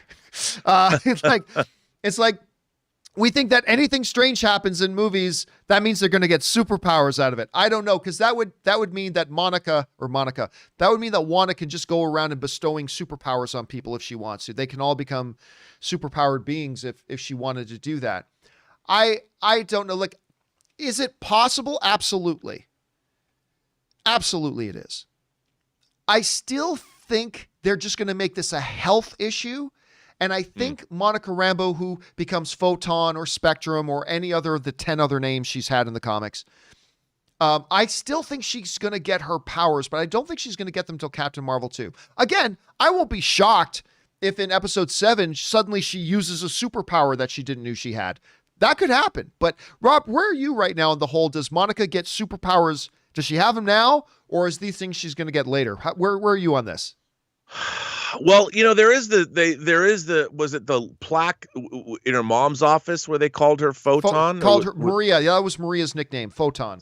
Yeah, I mean, so I think she probably, I mean, maybe we just haven't seen that she has powers yet, but if not, I think absolutely we're going to see that she has powers because Monica Rambeau was Captain Marvel in the comics amongst her other aliases for a long time.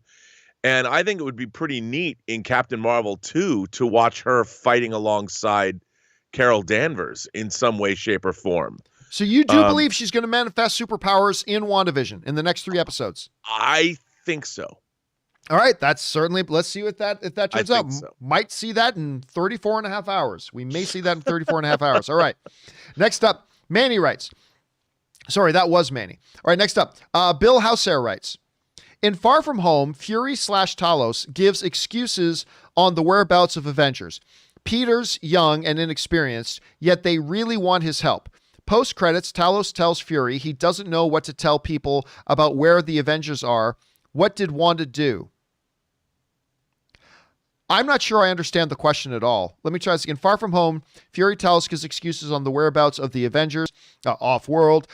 Peter's young and inexperienced, yet they really want his help.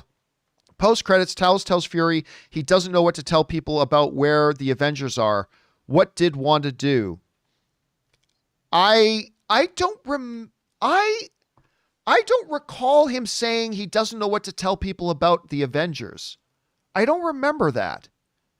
Guys in the live chat, am I forgetting something or am I missing something? I don't remember that being what they were talking about at the end. So I don't know I don't know if you guys have any input on that. I don't know if you have any input on that about whether or not is that what he said? I don't know what to tell people about where the Avengers are. I don't remember that being a part of it. Rob, do you? No. Like I remember the post-credit scene, but I don't remember him saying that. I'm going to have to go back and watch that again because maybe saying, because you'd think we would remember like as a big thing here, like, oh no, what do we tell people about where the Avengers are? You'd think that would be a big thing. And maybe I'm just, I'm gonna have to go back and rewatch that, because if that is brought up as a major problem that the Avengers are actually missing, although Spider-Man was an Avenger anyway, what does that mean in as far as, did Wanda do something to cause that? Is their final line no more Avengers? I don't know. Is that what happened? I mean, I don't. I'm gonna have to load up Far From Home and watch that post-credit scene again to see what it was specifically that he said, because I do not remember word for word. Now, somebody is writing at Billy the Kid Lawrence is writing in the live chat. Do not spam, dude. Just stop spamming. Once is good enough. Writing in, people keep asking me where the Avengers are, and I don't know what to say to that. If that's what was said, and I totally don't have any memory of that. I saw the damn scene, and I don't remember that being specifically what was said. If that's true, that could point to something that maybe Wanda does something. And remember, that's still 7 months later. But I don't know, Rob, what do you think about that? Again, I still have to go back and confirm that myself. But what do you think about that? Yeah, I would too. I've got to. Yes, I do too. But now, see, it makes me want to, because of other things, where are we at? I wonder if they've hidden things in there that we haven't. Now they mean something totally different. I don't know. I'd have to go back and refresh my memory. Because if that's the case, and we do go back and watch that, and that is what is said, that is a huge potential piece of this puzzle that nobody is talking about. Right. So you may very well be really much onto something here, Bill. Like really onto something. I'm going to have to go and watch that. I wish we could just call up scenes from movies immediately. Like, let's see. Well, I mean, you can do that right now, Rob. Bring up Disney Plus on your computer and just rush there. Just mute your computer and see if you can find something there. I don't have Disney Plus on my computer, though. You just go to Disney Plus website and log in. Really? Yep. Yeah, I do it all the time. So I'll let you do that while I continue on here with this, because if that is what he says, that is something that could fundamentally change the way we see what may be coming in the last. I mean, it may be completely unrelated to WandaVision. It could be completely unrelated to WandaVision, but it is fascinating. Well brought up, Bill. That could be something really key here. I'll have to go and check that out. All right. Anyway, let's keep moving on for now. Stop calling me the goat rights. Let's see. WandaVision episode 9 post-credit scene. Guardians of the Galaxy crew watching reruns of WandaVision. Quill, I love this show. That would be really funny, because remember, the showrunner and creator of WandaVision was talking about how these signals go out into space and they just keep going and going and going and going. So wouldn't that be funny if they did that in Guardians of the Galaxy? All right. Next up, Alex Von Gollum writes, "Hey, John and Rob. I'm calling it. The Luke level cameo is Sir Ian McKellen as Gandalf the White. He will exercise her with his staff, bring her back, a la Theoden. P.S. Who is the Saruman in this story? Greetings from Toronto. Love the show." Thank you so much for that, Alex. I don't know if there is a Saruman in this. I mean, it very well could be Wanda herself. Like, Wanda herself could be Saruman. Listen, I still kind of believe that ultimately Wanda is the bad guy of the show. I do believe there is another force at play, but I still believe this is mostly Wanda. This is mostly what she's doing. So, well, actually, then there are other theories. Mephisto is a very popular theory. Nightmare is one I'm warming up to a little bit. Some people still think it's going to be Dormammu. Some people think Count Mordo. There's a lot of those theories going around right now. So I still think it ultimately is going to be Wanda herself. All right, next up, Willow writes, "I was thinking more about the idea of face-off with The Rock and Kevin Hart. Would you prefer that they superimpose The Rock's face on Hart's body and vice versa, or just have the actors do impressions of each other and ignore the fact that their bodies are changed?" Well, remember, that was just a gag. But Rob, when we were talking about the Face-Off thing that came up the other day, that they're doing a sequel to Face-Off, I said, hey, you want to do one? Obviously, the number one choice is Ryan Reynolds and Hugh Jackman. But I threw out, what about Kevin Hart and Dwayne The Rock Johnson? I think it would be hilarious to see Dwayne The Rock Johnson's face on this little Kevin Hart body trying to convince people that I'm Dwayne The Rock Johnson. Look at my face. and vice versa. So I just think that would be funny. Did you have a chance to, were you able to find that thing? For Spider-Man Far From Home? Yeah. Spider-Man Far From Home is not on Disney Plus. Of course it's not. What was I thinking? I saw a bunch of people saying online that it's on Twitter, or not on Twitter, that it is on YouTube. Yeah, I didn't look there. Apparently a bunch of people have been looking there. They're saying it's on YouTube, and you're right. I don't know. My brain froze. Of course, Spider-Man's not on there. I was like, wait, where? It took me a minute. I'm like, of course it's not on Disney But Plus. yes, they're saying, Wild Phantom is saying in the live chat, Talos says to Fury, everyone kept asking me where the Avengers were, and I didn't know what to say.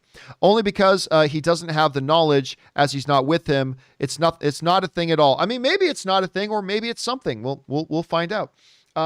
All right, let's get one more in here while Rob's still with us here, guys. Scott Irvin writes, hey, John, the poem The Coronet is a poem about a servant of Christ making him a new crown to honor the sacrifice he made. WandaVision's theater has the same name with a crown on top. I believe this is a hint to Vision and his life force, the stone. Remade? By the way, Crip King sends in a super chat badge in the live chat. Thank you, Crip King. Appreciate that. I don't know. That seems a little obscure, Scott. So, Rob, I don't think you were here for this, but somebody wrote in before and made mention, hey, the movie theater that they're standing from is called The Cornet. And there's a crown on. By the way, Regal Cinemas has a crown on it as well. But yeah, it's called The Cornet. And then somebody said, so I looked it up, and there's a poem called The Cornet. And that's what Scott is giving us that info on. I think that's way too obscure of a thing. I let's put it this way, Scott, if it does turn out to be that, I will be shocked and I will remember that you called that. If it does turn out to be that, but I think that's a little bit too obscure, but I mean, anything's possible. I don't know, Rob, what do you think? Do you think there's significance to the fact that the movie theater said it was called The Cornet? Do you think there's any significance there? I think it could be just the art department calling it The Cornet, or that could have been scripted and somebody actually was referring to that. Who knows? I wouldn't put it past anyone. That's why I can't wait to watch this new Disney making of show about this show. You know, their new behind the scenes show about WandaVision. I can't wait. Yeah, I'm very excited about that and to see how that then leads. And then, of course, as soon as that's done, we'll go right into Falcon and Winter Soldier. Yeah. Anyway, Rob, we've used up your time here. Thank you so much for giving up another part of your day for being with us here. In the meantime, where can people follow you and your goodness online? You can find me on Instagram at Robert Meyer Burnett. Find me on Twitter at BurnettRM, or find me on my YouTube page, The Burnett Work, and my show, Robservations. All right, Rob, as always, excellent job. Well done. Thanks for sharing your brilliance, and we will talk to you later, my friend. All right, I'll talk to you. Okay, guys, that is the one and the only, the fabulous Mr. Robert Meyer Burnett. Once again, guys, if you haven't checked out, he's been working for years. I have watched him for years working on this film called Tango Shalom. The trailer is out now. It looks absolutely delightful. Go and check out that trailer if you get a chance, because Rob is awesome. All right, guys. We're going to keep right on rolling here, but before we do, I'm going to take a quick break, if you don't mind. I'm going to go refill my drink, give you guys a quick chance to talk amongst yourselves for a moment. Otherwise, don't go anywhere. We will be right back.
All right, guys, and we are back. Thank you so much for your patience as I took a quick little break there. For now, let's keep on rolling.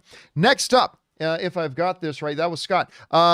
Sin Vendetta writes, John, to prep for the Snyder Cut of Justice League, I went back and rewatched Man of Steel last night, and I've got to say that I just never understood the hate for this movie. It's a damn masterpiece. I stand firmly on your side with this movie. I mean, listen, you know me. I could talk about this movie all day. And for those of you who are interested, if you are interested, let me see if I can bring this up here quickly. Where is my editorials? I don't know where I've got it. Nuts. I don't know where I put it. Let me see here. I'm just going to do a quick search for this. Man of Steel. See if I can find... Oh, here we go. So... if you are interested, I did a almost half-hour video. It's 27 minutes and 24 seconds. It's a little feature editorial that I did that you can see right here. It's called The Case for Man of Steel, the most underrated superhero film of all time. Now, I only put this up like this year. I put this up 8 months ago. It's one of my favorite videos that I ever made, actually. And it's basically me laying out why this movie is simply one of the most brilliant comic book movies ever made, and why it is the easily most underrated comic book movie of all time, and why I think it's so brilliant. And we walk step by step kind of through the film. And again, listen, I know not everybody loves Man of Steel. I get that. Actually, half the people hate it, and I understand. I don't get it. I don't understand why, but I respect that. All film's subjective. If you don't like it, that's totally cool. But I think of it is absolutely a masterpiece of the comic book genre. And not in the same way that The Godfather's a masterpiece, but it is a masterpiece of the genre. And I would highly encourage you guys, just go do a quick search for it, The Case for Man of Steel. Go do a quick search for it. You'll find it. And again, I put like a week into this video. Me and Jonathan worked like almost a whole week on this. And I love this video. It's one of my favorites that we've ever done. So if you're interested in checking it out, and if you're wondering, if you ever wonder, wait a minute, Campea, why do you like this movie so much? Why do you like Man of Steel so much? This is the video you should go and watch. Again, it's called The Case for Man of Steel, the most underrated superhero film of all time. Go check it out, and it will answer those questions. Okay, great. Now let's move on from there. Thank you. And I agree, Sin Vendetta, it's amazing. All right, also, Sin Vendetta writes, Kevin Feige, the last 3 episodes of WandaVision will be an hour each, the rest of us, but how long are the credits? Well, I mean, by the way, I have not heard Kevin Feige say... And I could be wrong. Maybe there's a reference that I'm missing. I have not heard Kevin Feige say the last 3 episodes of WandaVision will be an hour each. I keep seeing people saying that Kevin Feige said that, but I have not seen anywhere where Kevin Feige said that. What I have seen so far is that there was a comment made long before WandaVision aired that said WandaVision is like a 6-hour movie. And what people have been doing is adding up the time that we've had so far and then saying, oh, we've got like 2 hours and 45 minutes left. If he was being literal and was exactly 6 hours, which we don't know if he was being literal, and saying that means each of the next 3 episodes will be about an hour long, you know, and again, there might be a quote from Feige himself over the last couple of days that I just missed. Maybe he did come out and say each of the next 3 episodes of WandaVision will be an hour long each. If he did, I just missed it. And that happens. You know, there's a lot of media out there. I might have missed it. But I do expect that they will be longer. I do expect that they will be longer. At least I hope they do. All right, next up. Andrew Seif writes, hello, John. With the success Disney Plus has had with The Mandalorian and WandaVision, do you think we might see Netflix do the same release strategy with some of their flagship shows? Example, The Umbrella Academy, Stranger Things, The Witcher, and Ozark. If you're talking about the release strategy as in a week-to-week release strategy, yes. I've been saying that for a long time, that I believe over the next couple of years, we've already seen Netflix start to experiment with it a bit, but the debate is over. What works best for these shows, if the shows are good, is a week-by-week release schedule. I mean, if you're like me and you're a binger, maybe you prefer it all being dropped at once, but there's no more argument. What is best for the show, if the show is great, is to release it week by week. It builds that momentum. It builds buzz. It builds word of mouth. It gets more people involved. And then, like Mandalorian again, we were all talking about Mandalorian every day for months. But when a Netflix show drops, even if it's great, it drops. And then a week later, we're not talking about it anymore. And we just saw WandaVision debut at number 35. But by episode 5, it was number 1. Because that week-by-week release got more and more people talking and buzzing. So, yes, I do believe. Now, could they do it as early as the next season of The Umbrella Academy? I doubt that. I don't think it's going to come that fast. I think Netflix has done it this way for a long time. I do think they will transition over. I don't know that. That's just me speculating. But I think they're going to transition over. But I think it's going to take a couple more years. We'll see. All right, next up. Russell Amador writes, "Hey, John, we all wonder what's going on with WandaVision, who's who, what's, etc. Now, some leaked toy packaging will add to it. A leaked Funko came out with Pietro, however it's listed as Pietro, where most Funkos exclude the quote-unquote. Who is he, damn it? I don't know. But I've said from the beginning, I don't believe this is actually... Everybody believed right up front that this was the Pietro from the Fox X-Men universe, and I've never thought that. And by the way, he might still end up being that. Let's not forget that. It is still possible. Like episode 6 came and then a lot of people went, oh, Campea was right. He's not Pietro from the Fox X-Men universe. But hold your horses. He could still be. He still could be. I don't know. We'll see. We'll find out. I would never put too much weight in toy package releasing. I would never put too much weight to that, so I wouldn't worry about that too much as being any kind of a big thing. All right, next up. War Doctor writes, hey, John, in regards to the Joss Whedon situation, Michelle Trachtenberg has been quoted as saying that Joss Whedon was not permitted to be alone with her on the set of Buffy. What are your thoughts? Thanks, and bring on the filthy. I've addressed this a couple of times already. I don't like going into this TMZ bullshit, but I did address the Joss Whedon thing at length twice already. As a major fan of Joss Whedon. I'm not going to downplay. I'm a major fan of Joss Whedon. I still think he's directed the greatest comic book movie of all time. Everything that we've heard come out from Charisma Carpenter, from Michelle Trachtenberg, from Sarah Michelle Gellar, who never says anything. I went into more length of this 2 other times already. I'll just say right now, I'm very disappointed. I don't know what else to say. Because, whenever you're a big fan of somebody and you find out, you see all this stuff coming out. Now, again, I wasn't there. I don't know what actually happened, but it's very disappointing to see all this. And I'm not going to go into it any more depth than that. All right, next up. Suthius writes, hey, guys. On Monday's companion video, one of the viewers brought up that the director of WandaVision and how we're not giving him credit. Mr. C corrected the viewer by saying her, not him, but I don't think the viewer was talking about Jack Schaefer, one of 2. Schaefer, who is indeed a her, and who is the brilliant showrunner. But I think the viewer was talking about the director, Matt Shackman, and I agree, we don't talk that much about him. He's done a terrific job with every episode so far. Yeah, the problem has been, and see, somebody wrote to me about that earlier. So many people naturally, and I get it, because when I first read Jack Schaefer's name, I assumed it was a guy too, because I just assumed the name Jack with a guy. But it's not, it's a her. And so I've had a number of people write to me, oh, the showrunner, that dude who's, and people have been mistaken. So when they wrote in about the director, I just assumed they were confusing that with Jack. But yes, Matt, who is the director. But again, this is the weird thing about television series.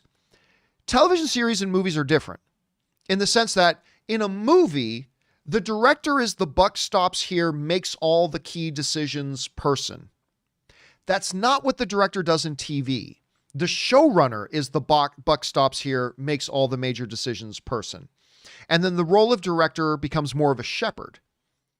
How that plays out in a situation like WandaVision, I'm not sure. So I don't know how much credit is or isn't due to Matt. I'm not honestly sure how much credit is due to Matt. I just don't know. So, but yes, that did cause a little bit of confusion, Suthius, but thank you for bringing that up again. All right, next up. Iron Spam writes, we've heard of a series jumping the shark, but how about the opposite, growing a beard? Referencing to Star Trek Next Generation and Deep Space Nine improving greatly after characters Riker and Sisko started sporting facial hair.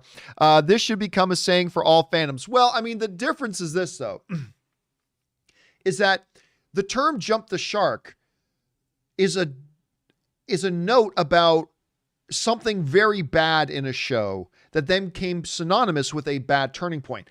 The beards on Riker and Sisko did not make the shows better. For those of you who don't know, in case for some of you who may not, you guys have all heard the term jumping the shark, right? Quick quiz for those of you watching live. Do you know where the term jump the shark came from? See if anybody in the live chat knows it. Ron Peterson gets it. Happy Days. So did Blank Bleach. Also Happy Days. It came from Happy Days in an episode where the Fonz was literally ski jumped and a bunch of people writing Happy Days Fonz. A bunch of you guys got it.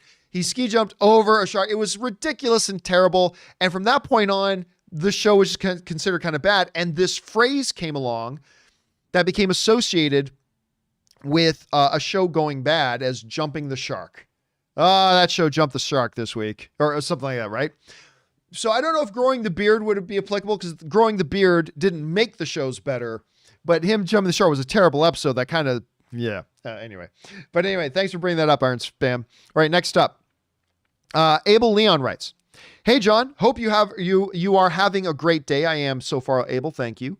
I personally think that the big cameo is Magneto. Marvel could change his story about him being their father to instead being their grandfather. He decided to abandon his children." Since they didn't have the mutant gene and later realized that his grandchildren do.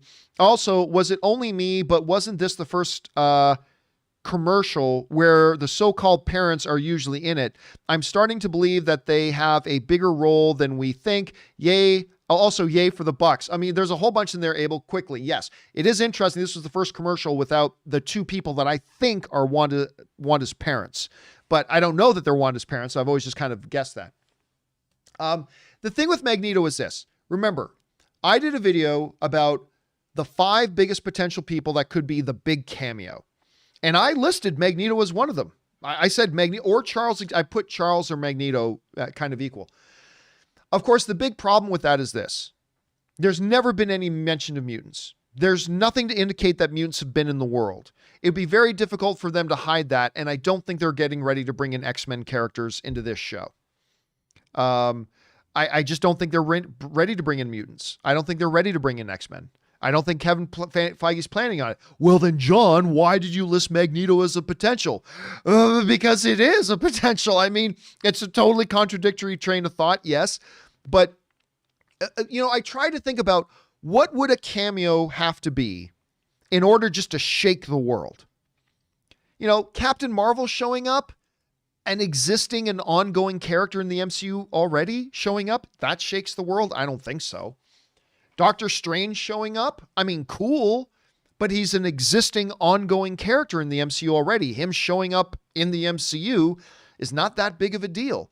Spider-Man showing up, Spider-Man's already an existing ongoing active character in the MCU. Is him showing up to cameo in another MCU bit really earth-shaking? No. You know what would be earth-shaking? John Krasinski as Reed Richards. I'm not saying that's happening. I'm just saying that would shake the world. As you guys in the chat are saying, Henry Winkler as the Fonz jumping a shark would shake the world as a cameo in WandaVision. Yes, it would. But Reed Richards showing up, particularly if it's John Krasinski, that would shake the world. Magneto showing up, even though I don't think they're bringing in X-Men yet. But there's no denying if Magneto or Professor X showed up in WandaVision, you're telling me that wouldn't shake the world? That would shake the world. So I still don't think those guys are showing up because I don't think they're bringing in X-Men yet. But you can't deny that would be a showstopper, man. That would be a showstopper if one of those guys shows up. I'm not saying they are, but I can't deny it would kind of shake the world. All right. Next up. Let's see. Matt Smash writes, Sending a big good day, mate, from Hobart, Tasmania. I don't think I've ever had a message from somebody from Tasmania. Thank you, man. I'm just writing in to ask if you've seen Jennifer Kent's The Nightingale. Also, shout out to my best mate, Butters, who watches the show. Oh, shout out there. Okay, listen, I think I know what you're talking about, but there are many times where I think I know what they're talking about and I don't. Nightingale, IMDb. So I think I know. Let me just double check. Oh, okay. Well, there are 2 Nightingales that came up, and neither of them are the one that I was thinking of, to be honest with you. Okay, this one I am familiar with. Okay, and this is the one by Jennifer Kent. There's another one called The Nightingale that's supposed to come out later this year. That's directed by Laurent, but that with Ellie and Dakota Fanning. But who, by the way, Ellie and Dakota Fanning, who play sisters in the movie. I've never seen them together in a movie before, so that's going to be kind of cool to see. But that's not The Nightingale you're talking about. I remember somebody else brought this particular movie up on the show before. Set in 1825, Claire, a young Irish convict woman, chases a British officer through the rugged Tasmanian wilderness, bent on revenge for a terrible act of violence he committed against her family. Yes, and I remember I watched the trailer for this. On the way, she enlists the services of other people along the way as well. I was about to say I haven't watched this, but did I? Oh shit, I might have watched this. You know what? For now, I'm going to go with that. I didn't watch this yet. But you're not the first person to bring this up, so that's definitely one that's on the radar. Did I watch it already? I've got this bug in the back of my brain saying, no, John, after you heard about this, you did go watch it. But I'm going to go with that I didn't. I totally remember the trailer. But am I remembering the trailer or scenes from the movie? Shit. It's all becoming one big blur now. Anyway, I'll try to jump up on that. But for those of you who haven't, go and check out the trailer for it because the trailer was great. All right, next up. And thanks for writing in from there, Matt. Thanos writes, hey, John and Rob. Some people may think this is a stupid question, but what is the big difference between executive producer and director? I'm asking in general sense, but Russo brothers were a producer on 21 Bridges and directed Cherry. Big difference. Yeah, there is a massive difference between producer and director.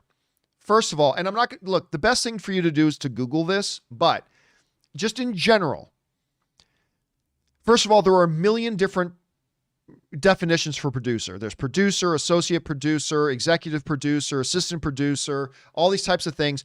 And right now in Hollywood, producer is a nebulous kind of term. Because the person in charge of a movie is the producer proper. But then a lot of other people can get producer credits by just like sitting in on a couple of creative meetings and they get a producer credit. Oh, you want Jennifer Lawrence in that movie? Yeah, I know Jennifer and I can connect the two of you guys and I can arrange for you guys to have a meeting, but I want a producer credit. You know, it's really that nebulous. The director is the actual person on set every day directing the movie. Steering the ship, in control of the film on set. That's the director. Again, the best thing to do is to go and Google those other differences, but that should give you a basic starting point there. All right, next up. Greg Scott Bailey writes, one of 2. Watched Weird Science, 1985. That's Weird Science. It's been a long time since I've seen that. Wow, logic and plot flow issues up the yin-yang. Still a fun flick. Granted, haven't watched it since I was an age where I probably shouldn't have watched it. Forgot Downey Jr. and Bill Paxton were in it. Good times. Fun follow-up. Weird Science. Noticed it was PG-13. I had thought that rating format didn't start until the late 80s. First PG-13 movie was the previous year on Red Dawn, 1984. After the board reevaluated reception of Temple of Doom and Gremlins. Man, I honestly didn't think the PG-13 rating was around yet at that time either. I would have thought that came later. I would have thought that that's probably something they gave it later on. By the way, Iconic Reaction sends in a super chat badge in the live chat. Thank you, Iconic Reactions. I appreciate that, man. I would have thought that was something that would have come along later.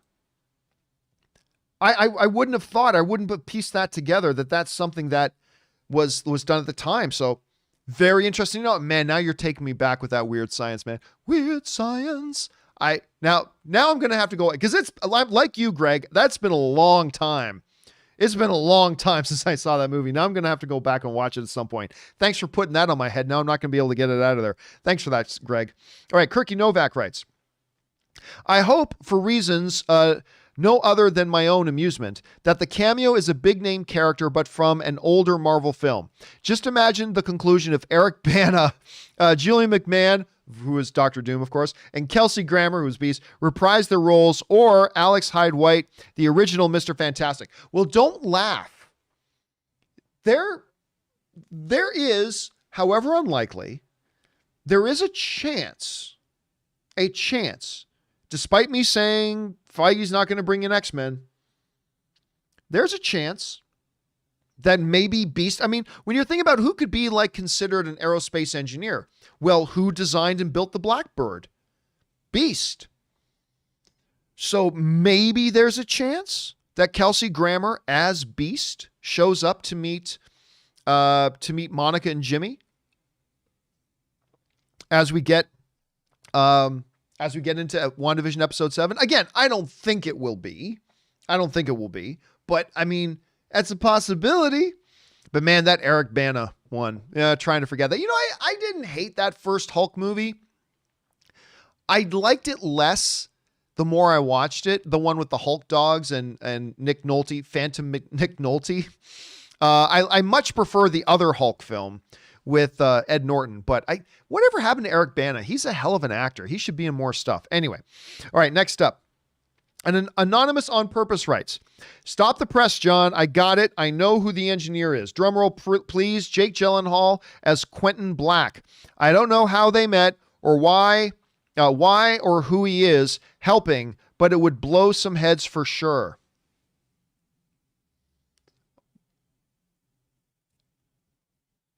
You know that meme with Nathan Fillion from Firefly? That's me right now. That's not a bad idea.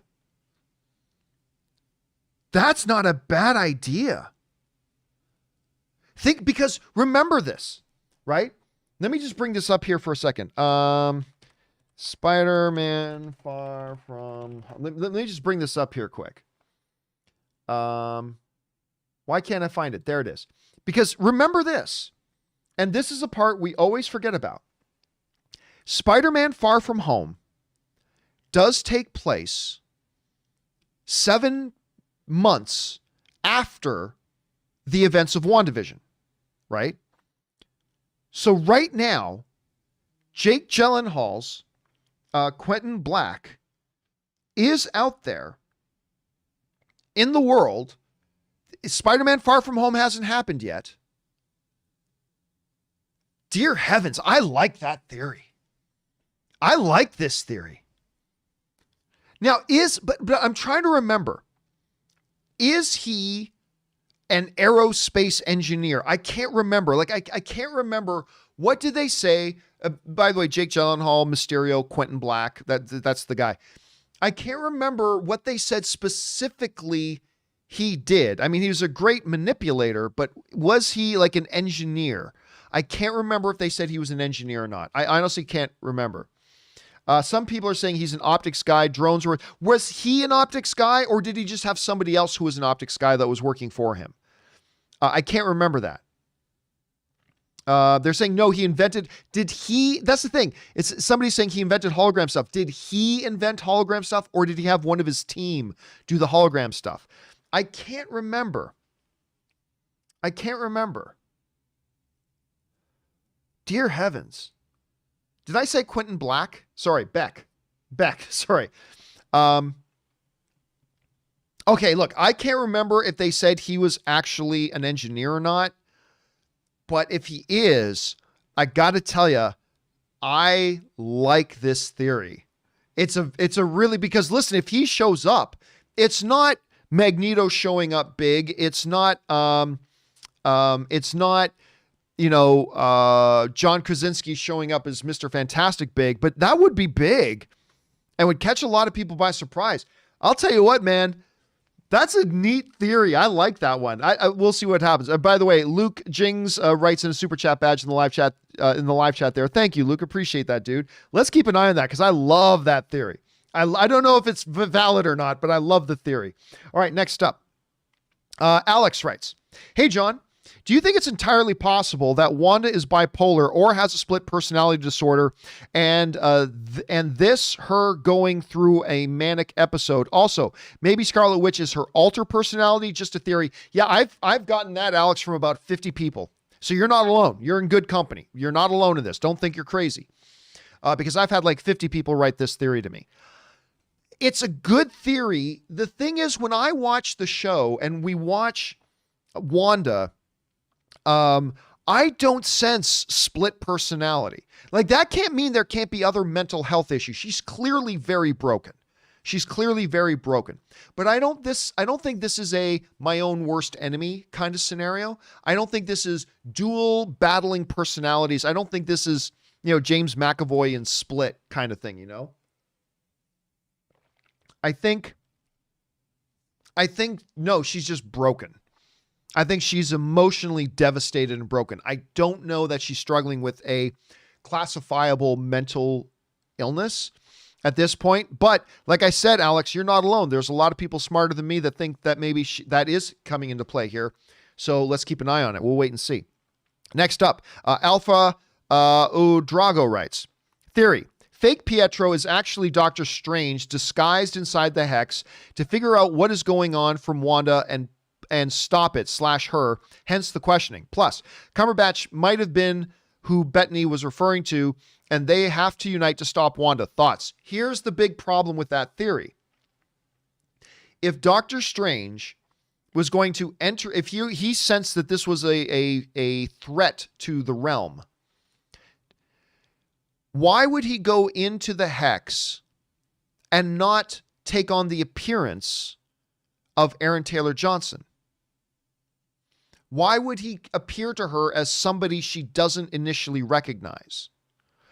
If Doctor Strange was going to go in and do that, wouldn't it make more sense for him to go in and look like Aaron Taylor Johnson? A face she knows, a face she trusts. Why would he go in and take on a completely different face? So that's the thing. Is it possible? Absolutely.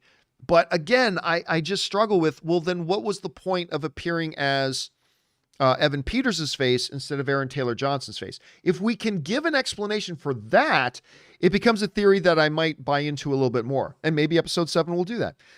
Okay, let's see. Alex H. writes, "Hey, John, do you think it's entirely possible that Wanda is bipolar?" Wait, didn't we just already have that? Alex liked the question so much, he put it in twice. Same thought as I had before, Alex. Same thought as I had before. All right, next up. Reggie L. writes, "John, in Kevin Feige's original plans for WandaVision, I believe that Aaron Taylor Johnson was to play fake Pietro. The Disney-Fox merger opened the door to get Evan Peters to add another level of intrigue." Could be. Yeah, it could be. Listen, again, my belief right now, no insider information, this is just as a fan speculating like everybody else. My belief from the moment Evan Peters showed up, and you guys all told me I was crazy, was that this is not actually Pietro. This is a misdirect. Them bringing in Evan Peters to do this is just a massive misdirect. Everybody thought I was crazy. Then episode 6 happened. Not now, people don't think I'm so crazy, but it's still possible he is. We're not going to fall out of our chairs with shock and surprise if it turns out he is, but I still don't think he is. It would be brilliant by Kevin Feige to simply bring in Evan Peters to play this part just as a massive, massive misdirect. It would be brilliant of him to do it. So we'll see. I mean, I think there is definitely something going on. The way he was questioning Wanda, "Oh yeah, Wanda, no, what you're doing here is great. I thought it was a great idea for you to keep the children out of it for a while. But, tell me, Wanda, how are you doing this? How are you doing this one?" I mean, clearly that's sketch. That's totally sketchy, right? But we'll see. But I do think it would be an incredibly brilliant move if it was all just Evan Peters to be a huge misdirect. I think that would be amazing. All right. Let's see here. That was Reggie. Next up, Christian Bailey writes, Personally, I think Snyder currently doesn't have a future plans with Warner Brothers because Warner Brothers is waiting to see how fans react to the Snyder Cut. No, they're not.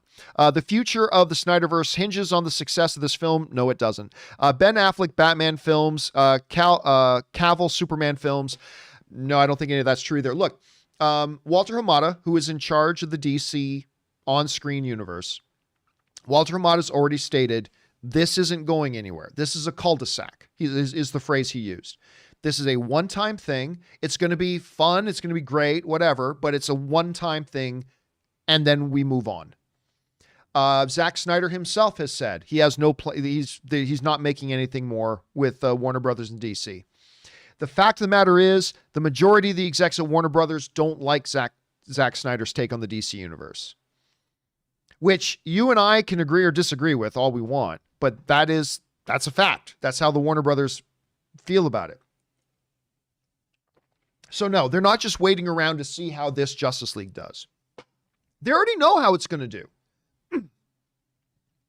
They know how it's going to do. They're able to look at Man of Steel. They're able to look at Batman versus Superman. They're able to look at all this stuff, and they're going to be able to extrapolate how it's going to do. They know how well it's going to do. They're expecting it'll do some good numbers. They're expecting it's going to bring in some subscriptions, but they already know how it's going to do. That's the thing. Like, it's going to do pretty well, and they're not going to be surprised by that. They know it's going to do pretty well. And knowing that, I mean, again, Godzilla vs. Kong had more people watch that trailer than watch the Snyder Cut trailer. But they know how well it's going to do. They're not going to be surprised by it. They're not going to be shocked by it. They know exactly how good it's going to do. They already know that all the people who've been demanding the Snyder Cut are going to say they love it and this is the greatest thing ever. They already know all the people who hate Zack Snyder and hate all the Zack Snyder movies are going to say it totally sucks. They already know all this. They know all of it. This is not going to catch them by surprise. They know what's going to happen, and that's why both Hamada has said, nope, this is a cul-de-sac. That's why Zack Snyder said, we're moving on after this. By the way, I'm personally very excited to see his Army of the Dead. I'm looking forward to seeing other Zack Snyder movies that aren't connected with the DCEU. But yeah, they're not just sitting around waiting to see how it's going to happen. They already know how it's going to go. So, and it's going to be good. It's going to be good. All right, Andy from Canada writes, one of two. Do you think it's possible that Mordo could be the big bad in WandaVision? He was setting up to be the next villain in Doctor Strange and is certainly powerful enough to be influencing Wanda and benefiting from feeding off her magic. Oh, good. This is going to part two. Also, it would be more likely Kevin Feige would use a villain that he's already started to establish rather than introduce a new character that casual audiences may not recognize. I, for one, would be down for more of the great Chiwetel Ejiofor. Well, I think Chiwetel Ejiofor is a top 3 greatest actor in the world right now. Maybe top 5. I tend to say top 3. Chiwetel Ejiofor is the man. He's amazing. I've been in love with his acting ever since I first discovered him on Serenity as the operative. I love this dude. Anyway, that said, again, we talked about Mordo a little bit at the beginning. It is possible because there is a connection to Doctor Strange, and we know that Doctor Strange is going to be in this story arc. However, there's no other connection. And also remember, Mordo is going after sorcerers. Wanda in the MCU is technically not a sorceress, right? So I'm not quite sure why she would become the target. Don't forget, she's only been back for 3 weeks. It's not like Mordo or Zemo or anybody else has had a big, long period of time to formulate some big plan. Like, she's only been back for a couple of weeks from the snap. So I think it's unlikely that it's Mordo because it just doesn't connect narratively. But because there is a connection with Doctor Strange, it is a possibility. It's a possibility. But I'm with you, Andy. I'm down for anything that gives us more Chiwetel Ejiofor any day. All right, Frankie Gouge writes, all I want for 2021 is that at some point, I never hear about Snyder Cut or Justice League or etc. Drama around this has been evolving for nearly 5 years now. I mean, that is one of the greatest things about it finally coming out, is that it'll finally be in the rearview mirror. But listen, again, I mean, this Snyder Cut is going to change nothing. There are people like me who recognize Man of Steel is awesome. There are people like me who like Batman versus Superman. There are people like me that have that general appreciation for what Zack Snyder does with DC material. We are most likely going to like Justice League, the HBO version, because we already know that we like Zack Snyder's sensibilities when it comes to the DC material. And then there are other people who don't like Man of Steel, and there's a lot of them. There are those people who don't like Batman versus Superman, and there's a lot of them. And they already know what Zack Snyder's sensibilities are for DC, and they don't like it. So they're not going to like the Justice League HBO version because they already know they don't like Zack Snyder's sensibilities in DC. There are those of us who do. There are those other people who don't. And that's the way it's going to be. Justice League is going to come out. Those of us who like Zack Snyder's approach to DC material are going to like it, probably. And people who don't like his approach to DC material aren't going to like it. And that's fine. There's already been a big enough sample size that people can judge. But listen, it's great for people who've been looking forward to it. They get to watch it. That's awesome. I'm very curious to see how it turns out. But I mean, look, hell, if he can give us another Man of Steel, F yes. F yes, if he can give us another Man of Steel. But I mean, listen, the outcome is already kind of in concrete. The outcome is already assured, right? The people who like his stuff are going to like it. The people who don't aren't, and that's just the way it's going to be.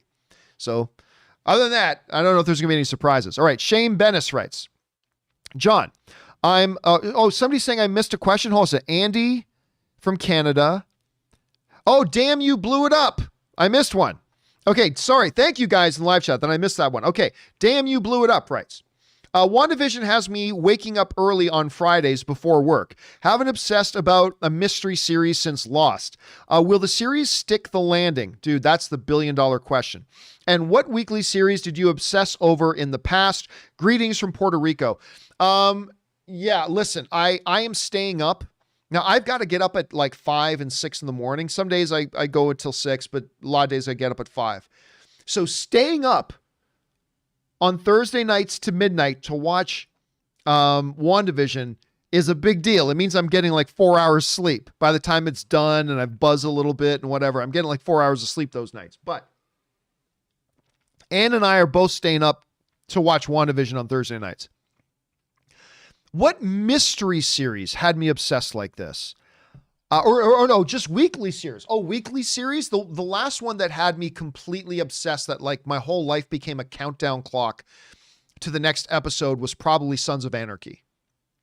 Like that Sons of Anarchy is in my top 3 all-time favorite TV shows of all time. That was the last one where I'm like, an episode ends and I'm just like, damn, how many hours until the next episode? Like completely obsessed with the next one coming. I mean, I felt a bit of that about Mandalorian. I love Mandalorian. And there are shows that I've loved, but I've not obsessed. Like my life becomes a countdown clock to the next episode. You know what I mean?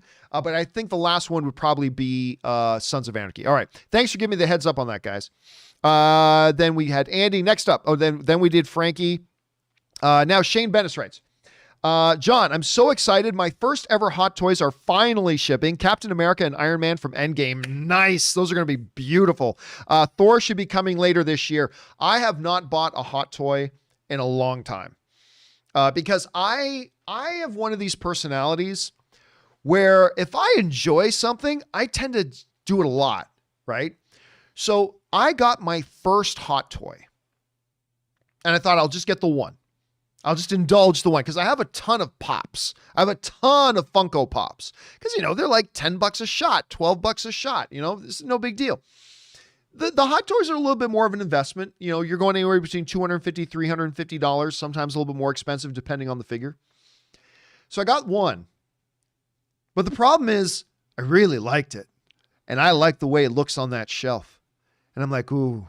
So then I come across another one. It's like, wouldn't that one look great sitting about 2 feet over from that one? Yes, John, that would look great. Okay. So I bought another one. From when I bought my first one, I think 3 weeks passed and I had 4. Suddenly I had 4. Whereas I thought I was only getting to the one. And then all of a sudden I had 4. I'm like, I got to stop. Time out. I got to stop this because I'm going to go absolutely broke unless I'm careful. So I haven't bought another one since. There are definitely ones I want to get, but I'm just so scared of myself Because I do the same thing with pops. Like I haven't bought a new pop in about 4 months. The problem is when I buy a pop, I end up within the next 2 weeks buying 7, 8, 9, or 10 of them. And what I'm really afraid is that if I get that Thanos figure that Rob showed on the show yesterday, my fear is if I get that Thanos figure, then dude, I'm afraid that within 2 weeks, I'm going to be getting your Captain America and your Iron Man and your Thor too. Because, I mean, I can't just have Thanos up there by himself. He's got to be surrounded by the other. I mean, it would just be a waste to just have. And I'm so afraid of myself. So, yeah, I gotta reel that in a little bit. But good on you, man, for getting your first ones. That's exciting. All right, next up.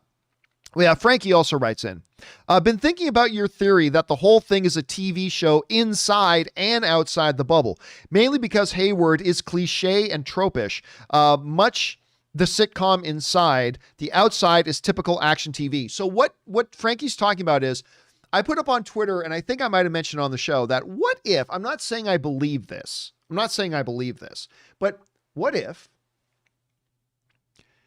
that the whole world is in a show, and within that show is another show inside the hex. But inside the hex is one show going on, but what everybody outside the hex doesn't realize is that they're all part of the show too. They're just part of the show that's looking in on the show within a show. I don't actually believe that, but it wouldn't make me fall out of my chair, Frankie. It wouldn't make me fall out of my chair if it turns out, because you're right. Hey, it's the character, the director of S.W.O.R.D. is very cliche-ish. He's doing all the things of what the bad guy would do, right? That's why I kind of think he's not a villain. I think he's just a dick. I don't think he's a villain, but we may find out he's a villain, and we'll find that out. But I think they're just making it too obvious that he's a villain. So obvious that I think he's not. So I don't know. We'll see how that goes, Frankie. All right, next up, we got Luke Rodriguez, who tips in like $20. Thank you, Luke, for supporting the channel on that level, man. Luke writes, hey, Mr. Campea, this is my first time tipping. Thank you so much, man. I appreciate that. But I've been a long-time fan. I started watching AMC Movie Talk in 8th grade, and now I'm in college studying to be a film composer. That is awesome. I've loved your show for years. God bless you, man, and thank you for everything. Well, dude, listen, honestly, first of all, I am always amazed and thrilled and honored that that people tune in every day to watch the show. That's amazing. I am especially moved when people like you write in and say, not only am I watching your show today, I've been watching your show for a year or 2 years or 5 years or 7 years. Hell, I even have some people write in sometimes saying, I've been watching you and reading your stuff and listening to your podcast since the movie blog days. A lot of people come in and say, I discovered you during your Man of Steel review. That's where a lot of people still say they first came across my content, was that very first Man of Steel review that we did opening night of Man of Steel. I still remember that.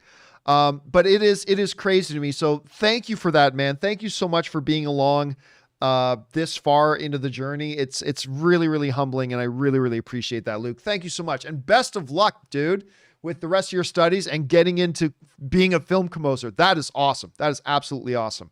All right. Anthony MR writes in and also tips $20. Thank you, Anthony MR. I appreciate that, man. Writes, hey guys, which movies have you really enjoyed but weren't really appreciated by the overall audience? Just showed my girlfriend K-Pax. K-Pax is pretty, you're talking about the Kevin Spacey movie K-Pax, right? It's weird talking about Kevin Spacey movies, but yeah, K-Pax is pretty good. I kind of like K-Pax. So you're asking underrated movies, all right? Movies that you enjoyed, but aren't really appreciated by people overall. One that I go back to a lot is Armageddon. I really like Armageddon. I know everybody don't want to close my eyes. I know a lot of people hate Armageddon. I get it, but I cannot help it. I really, really like Armageddon. I really like the Armageddon. So that's one. There's a bunch of them that I really appreciate and enjoy and like very much that I think not a lot of people do. But that's the whole idea of that. But the one I keep going back to is Armageddon. Actually, some people are writing in the live chat that they like it. Face Off is one that I liked. Green Hornet is one of the, yeah, that's right. Well, yeah, this is, Quirky Joe is writing in Mystery Men. And yes, Mystery Men is big. I love Mystery Men.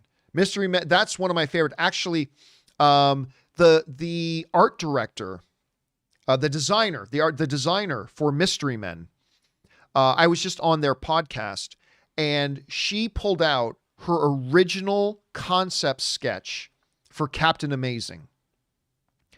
And she sent her, the designer's name is Marilyn Vance. And she heard that one of my like favorite movies, totally underrated, Mystery Men. And she, of course, was the designer for Mystery Men. And so she pulled out her original sketch, concept sketch for Captain Amazing and sent it to me. It is still wrapped. I've got to get it framed. So I'm going to be getting that framed here in the not too distant future. But yeah, Mystery Men, man. Mystery Men is one for sure. And yeah, Capex is one that I think was a little bit overlooked. You're right about that, Anthony. All right, thanks again for that, man.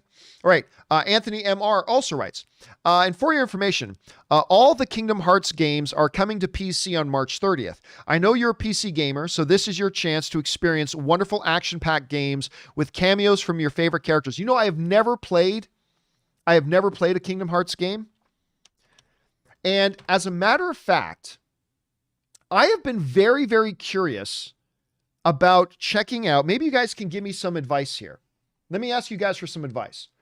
I've been very curious about checking out Xbox Game Pass because I didn't know that. I only found this out like 2 months ago, but apparently you don't even have to have an Xbox. You can sign up for Xbox Game Pass for like $10 a month and download and play the games in your PC. And you have access to like 100, 150, 200 games, including all their big title releases and everything. And so I've been thinking about getting Game Pass, but not only about Game Pass. I have a PlayStation 4 Pro, so I need the next gen. I've been thinking about either getting a PlayStation 5 or an Xbox Series X. There's no way I can buy both. And I actually decided, and I came this close last night. I came to buying an Xbox Series X off of eBay because people are like doubling the price of it because you can't get it in the store right now. But I found somebody on eBay who only had like a $200 markup on it. So instead of like $500, it was like $675. And I thought, would I be willing to pay the extra 100 something bucks so I could get it right now? And I came this close to buying it. And I thought, you know, I should ask people. So I actually got on Twitter. I'm struggling right now. Should I get a PlayStation 5 or should I get an Xbox Series X? The reason I was thinking Xbox Series X is because with Game Pass now, not only can I get the games and play on my PC, I can get them and play them in my living room too on the Xbox, and it's a win-win. So I decided to jump on Twitter today and ask everybody, should I get a PlayStation or Xbox Series X? And I expected that the results were going to be 50-50. Like about half people would say PS5, half people would say PlayStation 5, or the Xbox Series X, half the people would say PlayStation 5. And get this, 6,000 people since this morning. I just put this up before I started the show today. Over 6,000 people have registered. Look at this. More than 3/4 of you are saying PlayStation 5. 76.3% of you said I should get a PlayStation 5 instead of an Xbox Series X.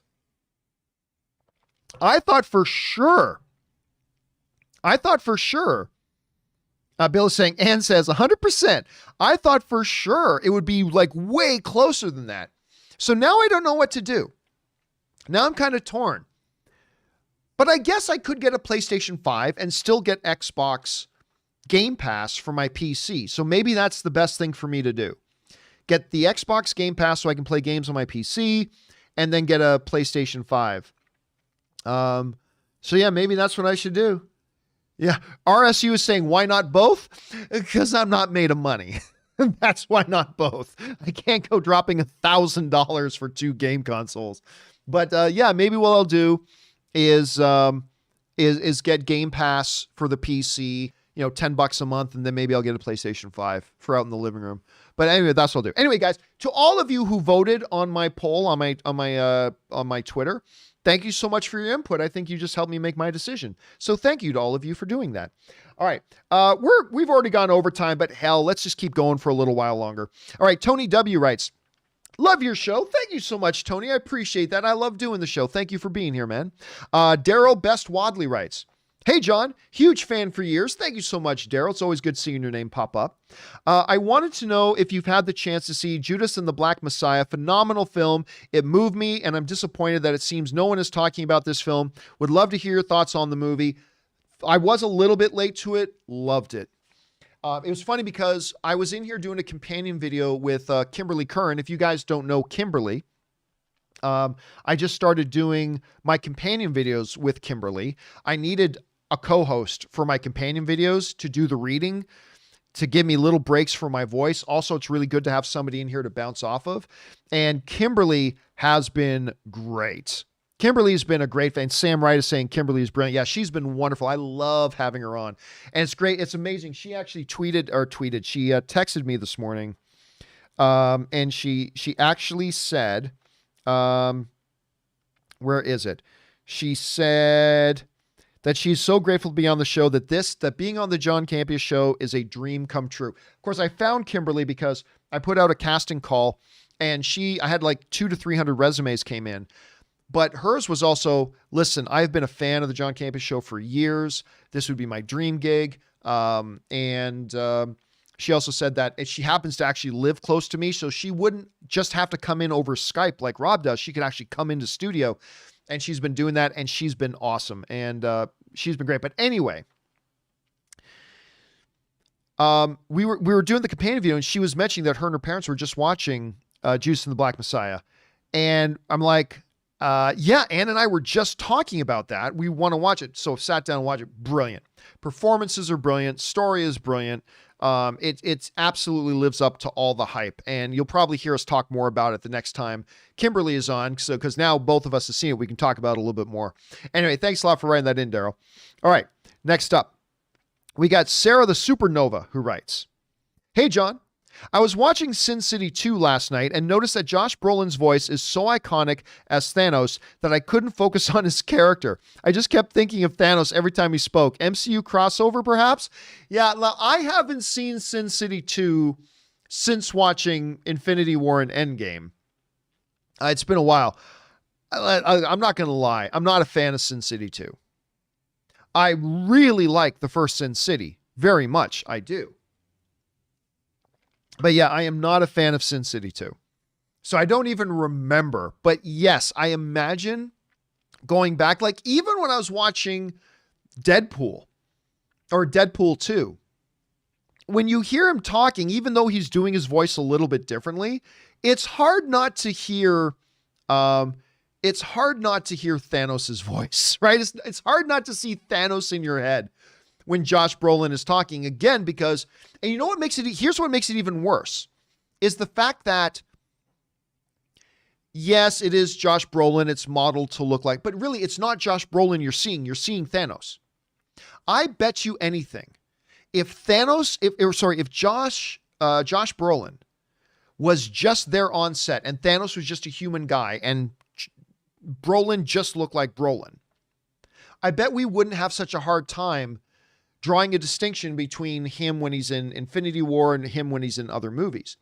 But because it's a CG character and we just hear that voice, it emphasizes that even more. So when we hear that voice coming out of him in different movies, we just think of Thanos. So anyway, all that to say, yeah, Kimberly, Jonah Hex. I think a lot of people would like to forget about Jonah Hex, including Brolin himself. But yeah, I think you're right, though. When I do see him now, that's kind of what I hear. And hopefully I'll be able to get over that pretty soon. All right, last question of the day, guys, will come to us from Preston the Kryptonian, who writes, John, just realized that Silence of the Lambs just turned 30 the other day. Wow. Looking back, there now has been so many sequels and spinoffs, Red Dragon, Hannibal, the Hannibal series. Now there's a Clarice. May have to go back and watch the original. Listen, I had a couple. Ann and I have a couple who are friends of ours. And one night we were doing dinner and movie, hanging out, and the wife had never seen Silence of the Lambs. So we're like, oh yeah, let's pop on that one because they're in the mood for something kind of creepy. Put that on. So good. That movie is so good. And yes, you do have to go back and watch that one every once in a while. Absolutely, for sure. All right, guys, listen. For everybody else who still got questions outstanding, Chloe Fanning, Hank Dunn, Preston the Kryptonian, do not worry, guys. I've got a companion video coming a little bit later today, and we will get picked up on your questions. For those of you sent in questions, do not worry. They're going to get answered, whether it's in the companion video today or maybe we get picked up on them on the John Campea Show tomorrow. They are going to get answered. By the way, guys, don't forget, you can send in a tip question for the John Campea Show for either this or companion video anytime. You can send it in. The sooner you send it in, the sooner it gets answered. Just go to streamelements.com/movieblogtv/tip. Again, you'll be supporting this show and you'll be getting your question on the show if, of course, it's within reason. All right, guys, that will do it for today's installment of the John Campea Show. Thank you so much for being here and making this show a part of your day. Thank you to Robert Meyer Burnett for bringing his glory and goodness to the show. And a special thank you to all you guys who did send in those questions. Number one, because you gave us great fun things to talk about. But number two, you supported this channel as you did it. And all of us involved here at the John Campea Show, thank you very, very much for your support. Okay, guys, do the four main things. Stay smart, stay safe, take care of yourselves, and take care of the people around you. By the way, quick announcement. Tomorrow, and for the next couple of episodes, the remaining episodes of WandaVision, we are going to do our open spoiler discussion on Fridays, but we are also going to do, Thursday afternoon, we are going to do a WandaVision pregame show. We're going to get together for like maybe an hour and talk about what we think is going to happen in WandaVision Episode 7. So tomorrow at 4 p.m. Pacific Standard Time, we're going to do a WandaVision Episode 7 pregame show, and we're just going to talk for like an hour about what we think is coming up. And then, of course, we're going to do the spoiler discussion video on Friday at 4 p.m. with me and Ann Campea. So I hope you guys will come and join us for that. And, of course, the John Campea Show returns tomorrow. The great Aaron Cummings is going to be joining me tomorrow, of course, for No Pants Thursdays. Hopefully you guys will be here too. Okay, guys, that'll do it for me for now. Thanks a lot for being here. My name's John Campea, and until next time, my friends, bye-bye.